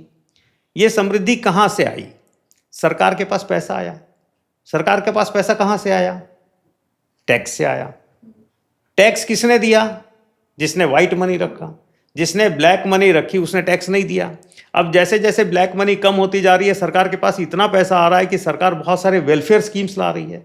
जैसे आज महिलाओं को पैसा देने की एक शुरुआत हुई है देश भर में, माने महिलाओं का फाइनेंशियल इंक्लूजन हो रहा है। महिलाएं सबल कब होंगी? जब उनके हाथ में पैसा होगा। वो पहुंच रहा है, आज जो पहुंच रहा है सरकार ऐसे ही दे रही है। एक समय आएगा जब पैसे का महत्व महिलाएं जानने लगेंगी, वो पैसे को अर्न करने पे भी माने लग जाएंगी। ऐसे ग्रामीण महिलाएं लगती हैं, लेकिन और उन्नत तरीके से पैसे अर्न करना वो होने लगेगा। तो आम जनता पे इसका प्रभाव आएगा, पूरे परिवार पे आएगा। महिला सक्षम होगी तो उसका परिवार भी सक्षम होगा, बच्चे भी शिक्षित होंगे, सक्षम होंगे, इकोनॉमी को समझने वाले, फाइनेंस को समझने वाले ऐसे बच्चे भी होंगे, तो देश पूरी तरह से तरक्की करेगा। ब्लैक मनी अगर कहीं है तो वो इस तरक्की को किसी भी स्तर पर, भले ही बहुत छोटे से फ्रैक्शन में, बाधित तो करती है। तो ब्लैक मनी से हर व्यक्ति पे प्रभाव पड़ता है और ब्लैक मनी घटने से हर व्यक्ति को लाभ होता है। वाइट मनी की अगर अब हम बात करें तो अब जैसे डिजिटलाइजेशन हुआ है, सब यूपीआई कर रहे हैं, सबको डिजिटल लेन देन हो रहा है, तो इससे वाइट मनी का कल्चर जो है वो मजबूत होगा। निश्चित तौर पे अभी अगर डिजिटलाइजेशन हो रहा है, मान लो एक छोटा सा ठेले वाला भी है, वो भी आप देखिए तो एक डिजिटल पेमेंट का कुछ उसने प्लेटफॉर्म लिया हुआ है और उसको पेमेंट डिजिटल मिल रहा है। उसका फ़ायदा क्या होगा? एक तो वो अपने लागत और इनकम को देख पाएगा, बेटर डिसीजन ले पाएगा। अभी मान लो एक ठेले वाला है, वो अपने अकाउंट को देखेगा तो उसको मालूम चल जाएगा कि संडे में उसकी बिक्री ज़्यादा बढ़ती है या और किसी दिन बढ़ती है, नहीं तो वो अनुमान पे चलता, तो बेटर डिसीजन ले पाएगा। बेटर डिसीजन लेगा तो उसकी प्रॉफिटेबिलिटी बढ़ेगी, एंटरप्रेन्योरशिप ग्रो करेगी और अल्टीमेटली जो मैंने बताया कि सरकार को टैक्स भी मिलेगा। तो सबके ऊपर वाइट मनी का तो बहुत ही प्रभाव पड़ता है। और कंप्लायंट कल्चर जब हो जाता है, कंप्लायंट कल्चर का मतलब सरकार के नियमों का पालन करना, तो ऐसा कल्चर जिस समाज में हो जाता है उस समाज में अपराध भी कम होते हैं, क्योंकि फिर नियम का पालन करने का अभ्यास हो जाता है। वहाँ पर एक्सीडेंट्स भी कम होते हैं। जैसे जो कंप्लायंट है वो सड़क भी पार करेगा तो देखेगा कौन सी बत्ती जली हुई है। अगर कल्चर में ही कंप्लायंस नहीं है तो लाल बत्ती में भी सड़क पार करेगा, एक्सीडेंट होगा। तो सभी फैसेट्स में लाइफ के जितने भी आयाम हैं सब पे इसका प्रभाव पड़ता है। तो छोटी सी बात है, लेकिन इसका जो प्रभाव है उसको देखेंगे तो वो बहुत कैस्केडिंग इफेक्ट है।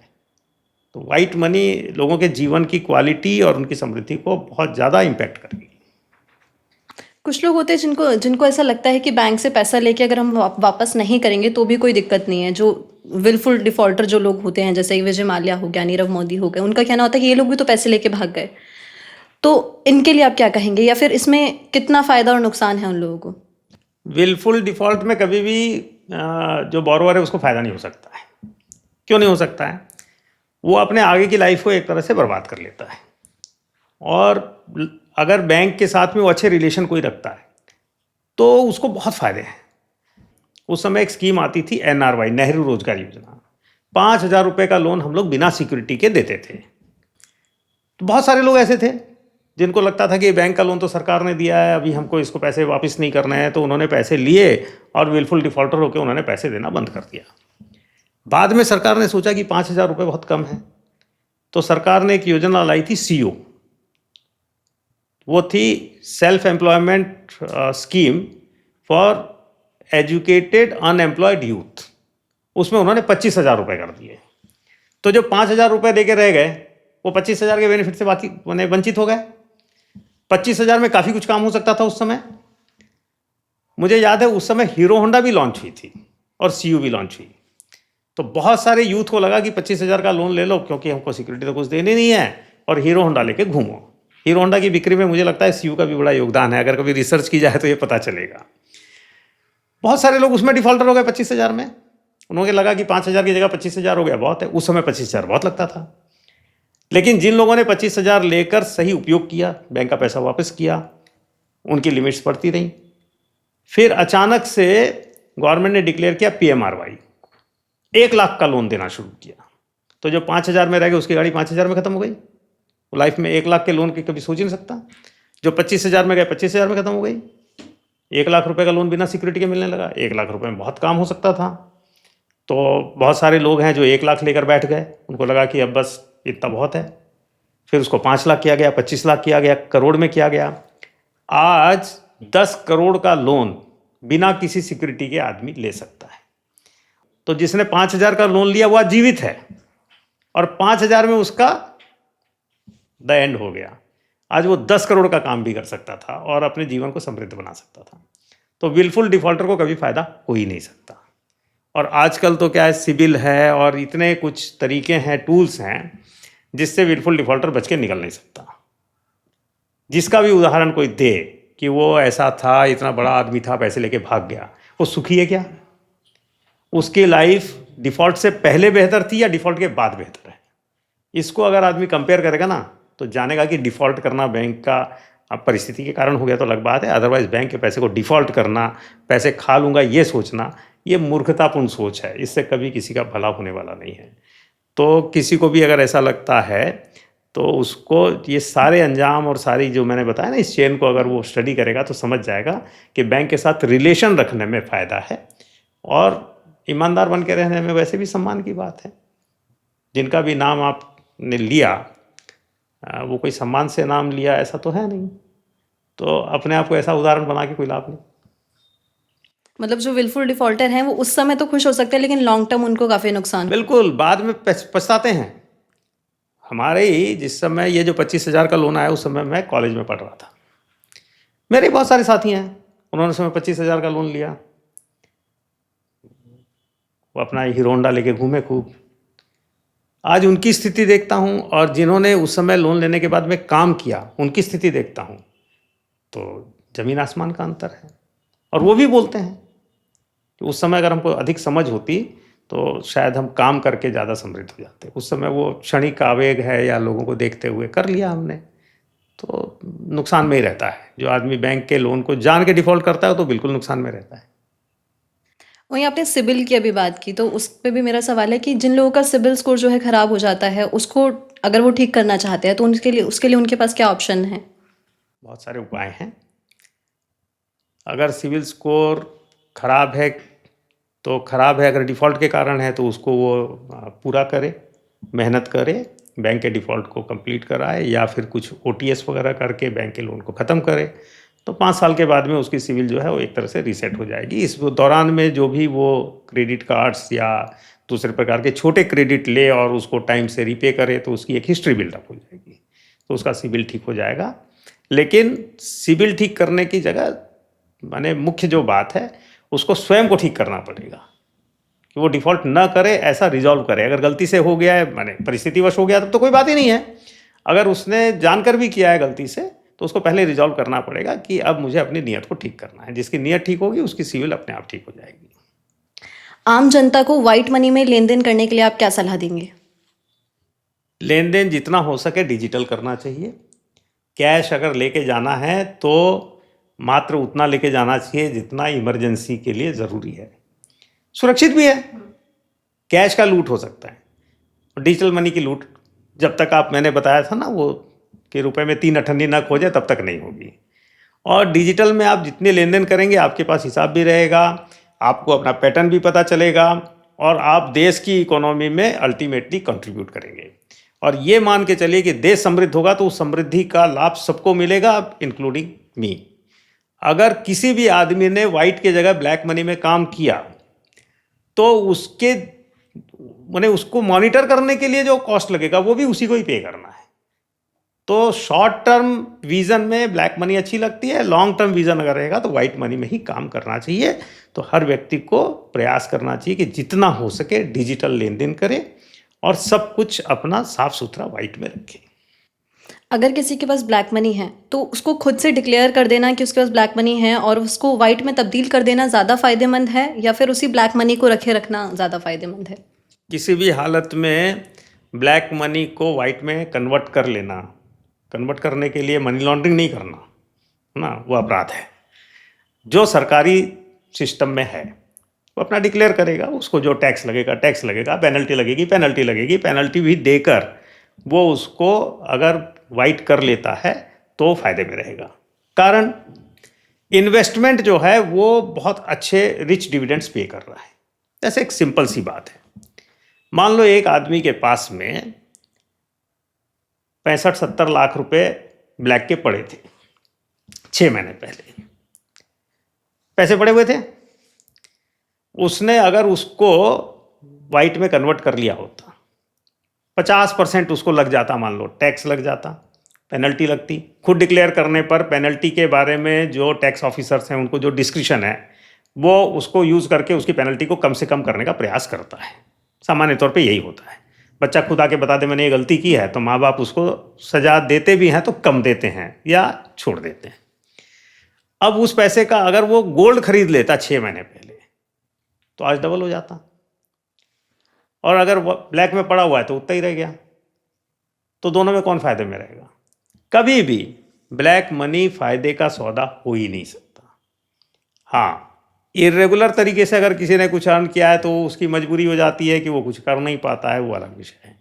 तो प्रयास करना चाहिए कि रेगुलर तरीके से अर्न करें, रेगुलर सोर्सेज से अर्न करें, गवर्नमेंट ने जो हमको अलाउ किया है उसी तरह से अर्न करें और सब कुछ वाइट में रखें। ब्लैक मनी को वाइट मनी में तब्दील करने के कानूनी तौर पर क्या क्या रास्ते हैं? अलग अलग देखिए, हमेशा जो है वो तो आप डिक्लेयर करके इनकम टैक्स ऑफिसर्स के सामने भी जो भी है वहाँ डिक्लेयर करेंगे तो आपको जो भी टैक्स लगेगा और पेनल्टी वो आप पे कर आप अपने इनकम को डिक्लेयर कर सकते हैं। मैं ब्लैक मनी को माने क्राइम की मनी को नहीं बोल रहा, है ना, जो इरेगुलर सोर्स से, जैसे मैंने बताया जो कि आपने हाँ, टैक्स वाला बताया। yes.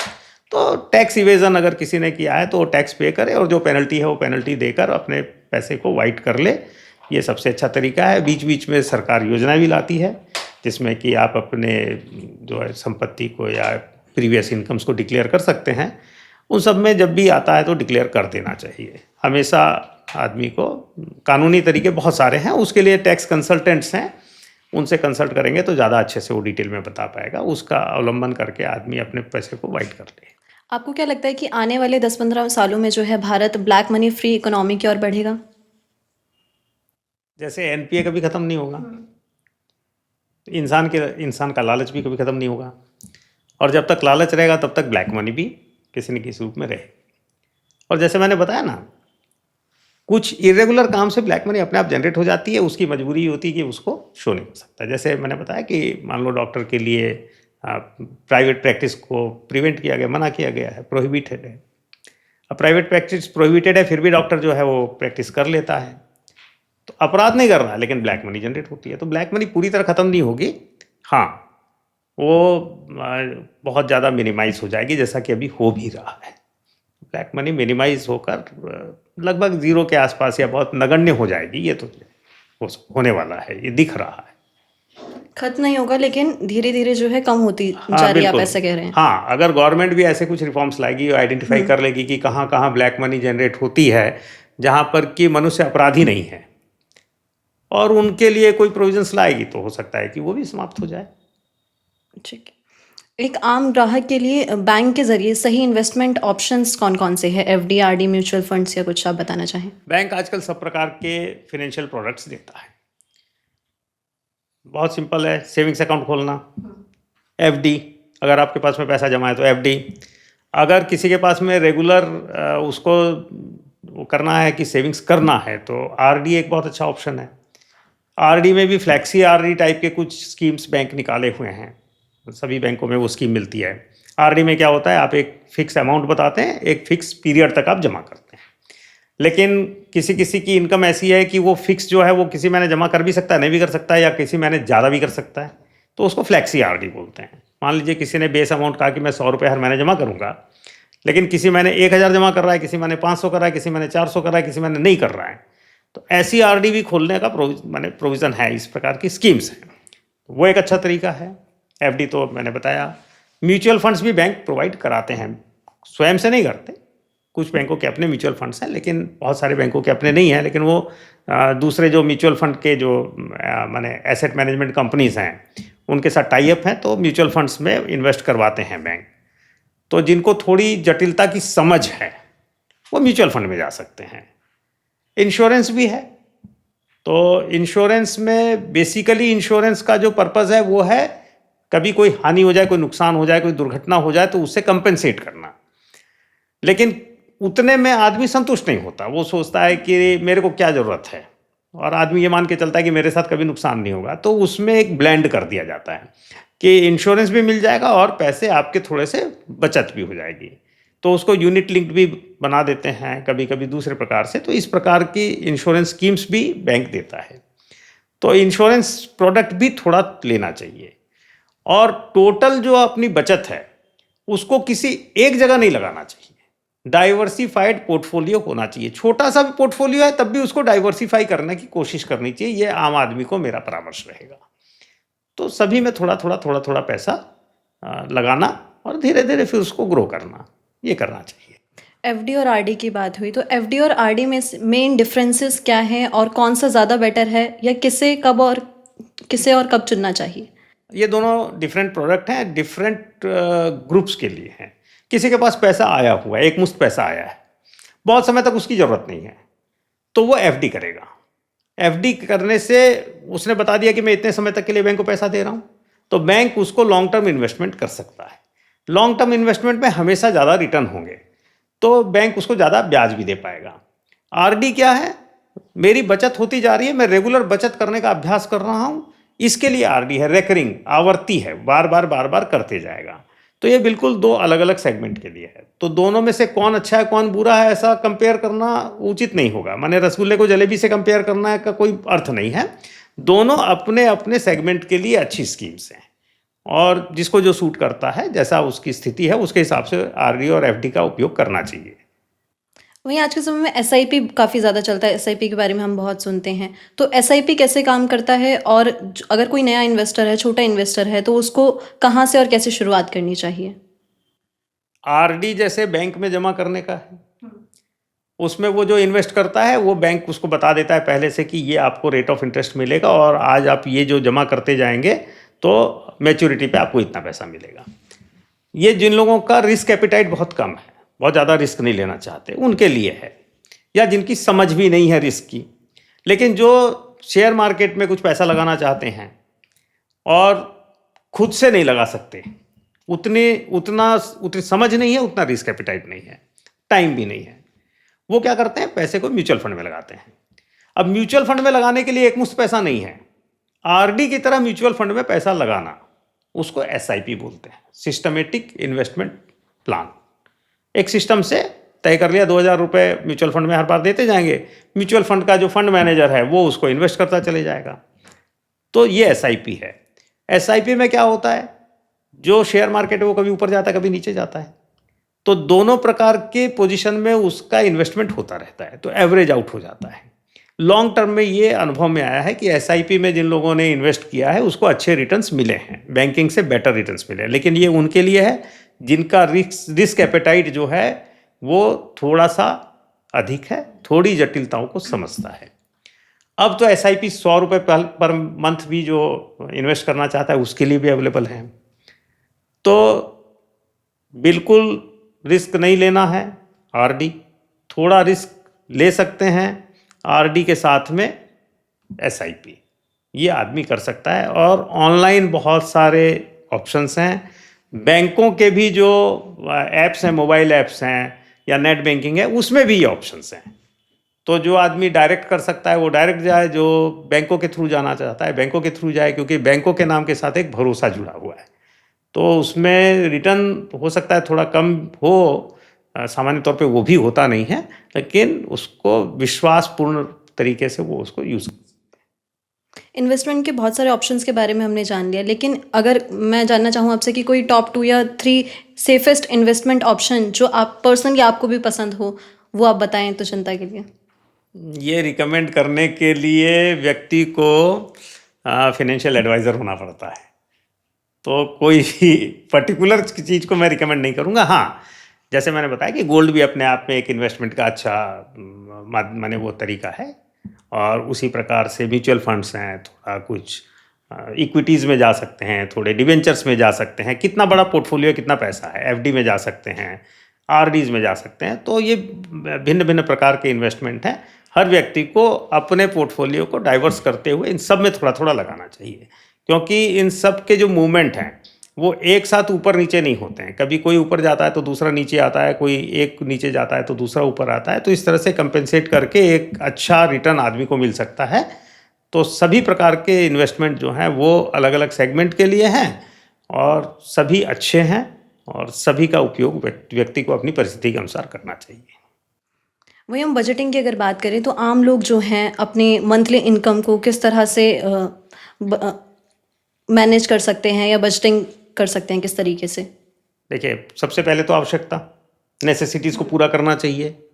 फिर जो पैसा बचा है उससे कुछ फ्यूचर को अच्छा बनाने के लिए इन्वेस्ट करना। इन्वेस्ट करने का मतलब ऐसा नहीं कि एफडी कर दिया या म्यूचुअल फंड कर दिया। स्किल डेवलपमेंट के लिए अपने आप को अपग्रेड करने पे कुछ ज़रूर उसमें इन्वेस्ट करना चाहिए। अपने का मतलब अगर परिवार है तो परिवार के जो दूसरे सदस्य हैं वो भी कैसे अपग्रेड होंगे, उनका फ्यूचर कैसे और बेटर होगा, उसमें इन्वेस्ट करना चाहिए। सेकंड इन्वेस्टमेंट वो है। थर्ड इन्वेस्टमेंट है अपने आप को इसके साथ ही स्वस्थ रखने में और आनंदित रखने में थोड़ा खर्च करना चाहिए। यह नहीं है कि सारा पैसा बचा के रख दिया और कोई एक्सपीरियंस ही जीवन में नहीं लिया। तो 20 साल से बचाते चले गए, 60 साल की उम्र में समृद्ध हुए, जीवन में कोई एक्सपीरियंस नहीं था, कहीं जाने की इच्छा हुई तो अब जाने लायक नहीं है। ऐसा भी नहीं करना चाहिए।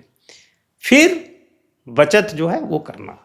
हाँ, शुरुआत में थोड़ा सा जब तक लगता है कि हाँ कुछ दिन अपनी इच्छाओं को दबाकर बचत कर लेंगे तो उससे इनकम जनरेट होगी तो वो इच्छाओं को ज़्यादा आराम से पूरा कर पाएंगे। इस प्रकार की योजना बनाना और इनकम को बढ़ाने पे जोर देना चाहिए ताकि हम अधिक बचत कर सकें।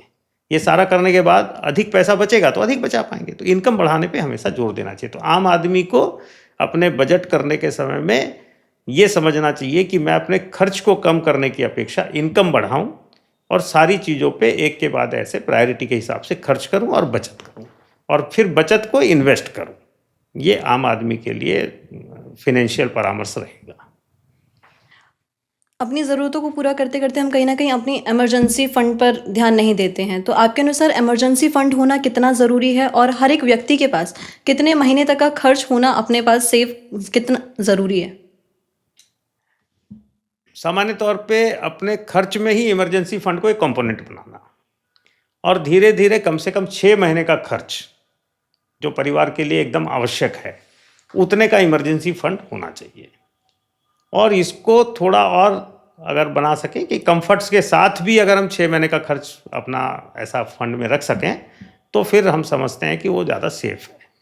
आदमी को ऐसा माना जा सकता है कि हाँ मैं अब थोड़ा सेफ्टी लेवल को पा चुका हूँ, फिर उसके बाद बाकी चीज़ों पे खर्च करें तो ज़्यादा ठीक है। वही लॉन्ग टर्म वेल्थ के लिए कोई 3 गोल्डन रूल्स आप बताना चाहें? जल्दी अर्न करना शुरू करो। मैं तो कहूँगा कि 12 वर्ष की आयु अगर हो गई है उसके बाद अर्निंग के कोई ना कोई काम करने चाहिए। छोटा सा भले अर्निंग हो लेकिन अर्निंग शुरू करना, जल्दी से जल्दी अर्न करना, अर्निंग में से बचाना और बचाकर उसको इन्वेस्ट करना और इन्वेस्टमेंट की स्किल्स को डेवलप करके स्मार्ट इन्वेस्टिंग करना। तो आदमी बहुत यंग एज में अपने फाइनेंशियल लायबिलिटीज से और ऑब्लिगेशन से बिल्कुल फ्री हो सकता है, तो उसके बाद लाइफ को एंजॉय कर सकता है। वहीं आपके अकॉर्डिंग एक जिम्मेदार नागरिक के तौर पर हर एक भारतीय को अपनी फाइनेंशियल हैबिट्स में कौन सी ऐसी आदतें हैं जो ज़रूर अपनानी चाहिए?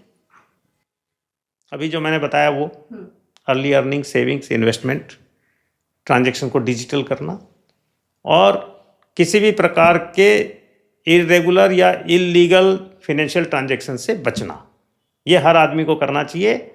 वो वास्तव में मैं तो कहूँगा कि ये देशभक्ति का एक बहुत बड़ा माने मापदंड है। जो आदमी ऐसा करता है वो वास्तव में देशभक्त है, जो ऐसा नहीं करता है वो अब उसके देशभक्ति पे क्वेश्चन तो नहीं कर सकते, लेकिन देशभक्ति में कहीं ना कहीं थोड़ा सा उसमें कमी है। ये जरूर करना चाहिए हर आदमी को। रैपिड फायर है, कैश या डिजिटल पेमेंट, आपकी personal choice? Depending upon the situation, but digital first then cash. Black money खत्म करना आसान है या एनपीए कम करना? दोनों समान डिफिकल्ट है। अगर एक दिन के लिए आप आरबीआई गवर्नर बने तो सबसे पहला फैसला क्या लेंगे? मुझे लगता है कि एनपीए के जो नॉर्म्स हैं वो इंटरनेशनल स्टैंडर्ड्स के आधार पे है, मैं उसको भारतीय स्टैंडर्ड्स के आधार पर करूँगा और विशेष करके एमएसएमई के लिए जो एनपीए डिक्लेयर करने के नॉर्म्स हैं उसको मैं लिबरलाइज करूँगा। बैंकिंग सेक्टर का सबसे बड़ा गेम चेंजर यूपीआई या एआई? अभी यूपीआई भविष्य में AI। इन्वेस्टमेंट के लिए बेस्ट ऑप्शन एफडी, गोल्ड या म्यूचुअल फंड? जिसका रिस्क एपेटाइट बहुत कम है उसके लिए FD, जिसको थोड़ी समझ है और उसके लिए गोल्ड, जिसको बहुत ज़्यादा समझ है उसके लिए म्यूचुअल फंड्स। लोन जल्दी अप्रूव करने के लिए सबसे ज़रूरी चीज़? बॉरोवर का कंप्लायंट होना। जो एप्लीकेंट है वो जितना कंप्लायंट होगा लोन उतनी जल्दी होगा। 5 साल बाद बैंकिंग में सबसे बड़ा बदलाव आपको कहाँ दिखता है? डिजिटलाइजेशन में, AI के यूज़ में। डिजिटलाइजेशन या financial inclusion? Financial inclusion through digitalization. सबसे चैलेंजिंग पोस्टिंग आपकी भारत में या काबुल में? कहीं भी कोई चैलेंज नहीं था, सब एंजॉय किया है मैंने। आपकी लाइफ की सबसे बड़ी स्ट्रेंथ पेशेंस, डिसिप्लिन या रिस्क टेकिंग?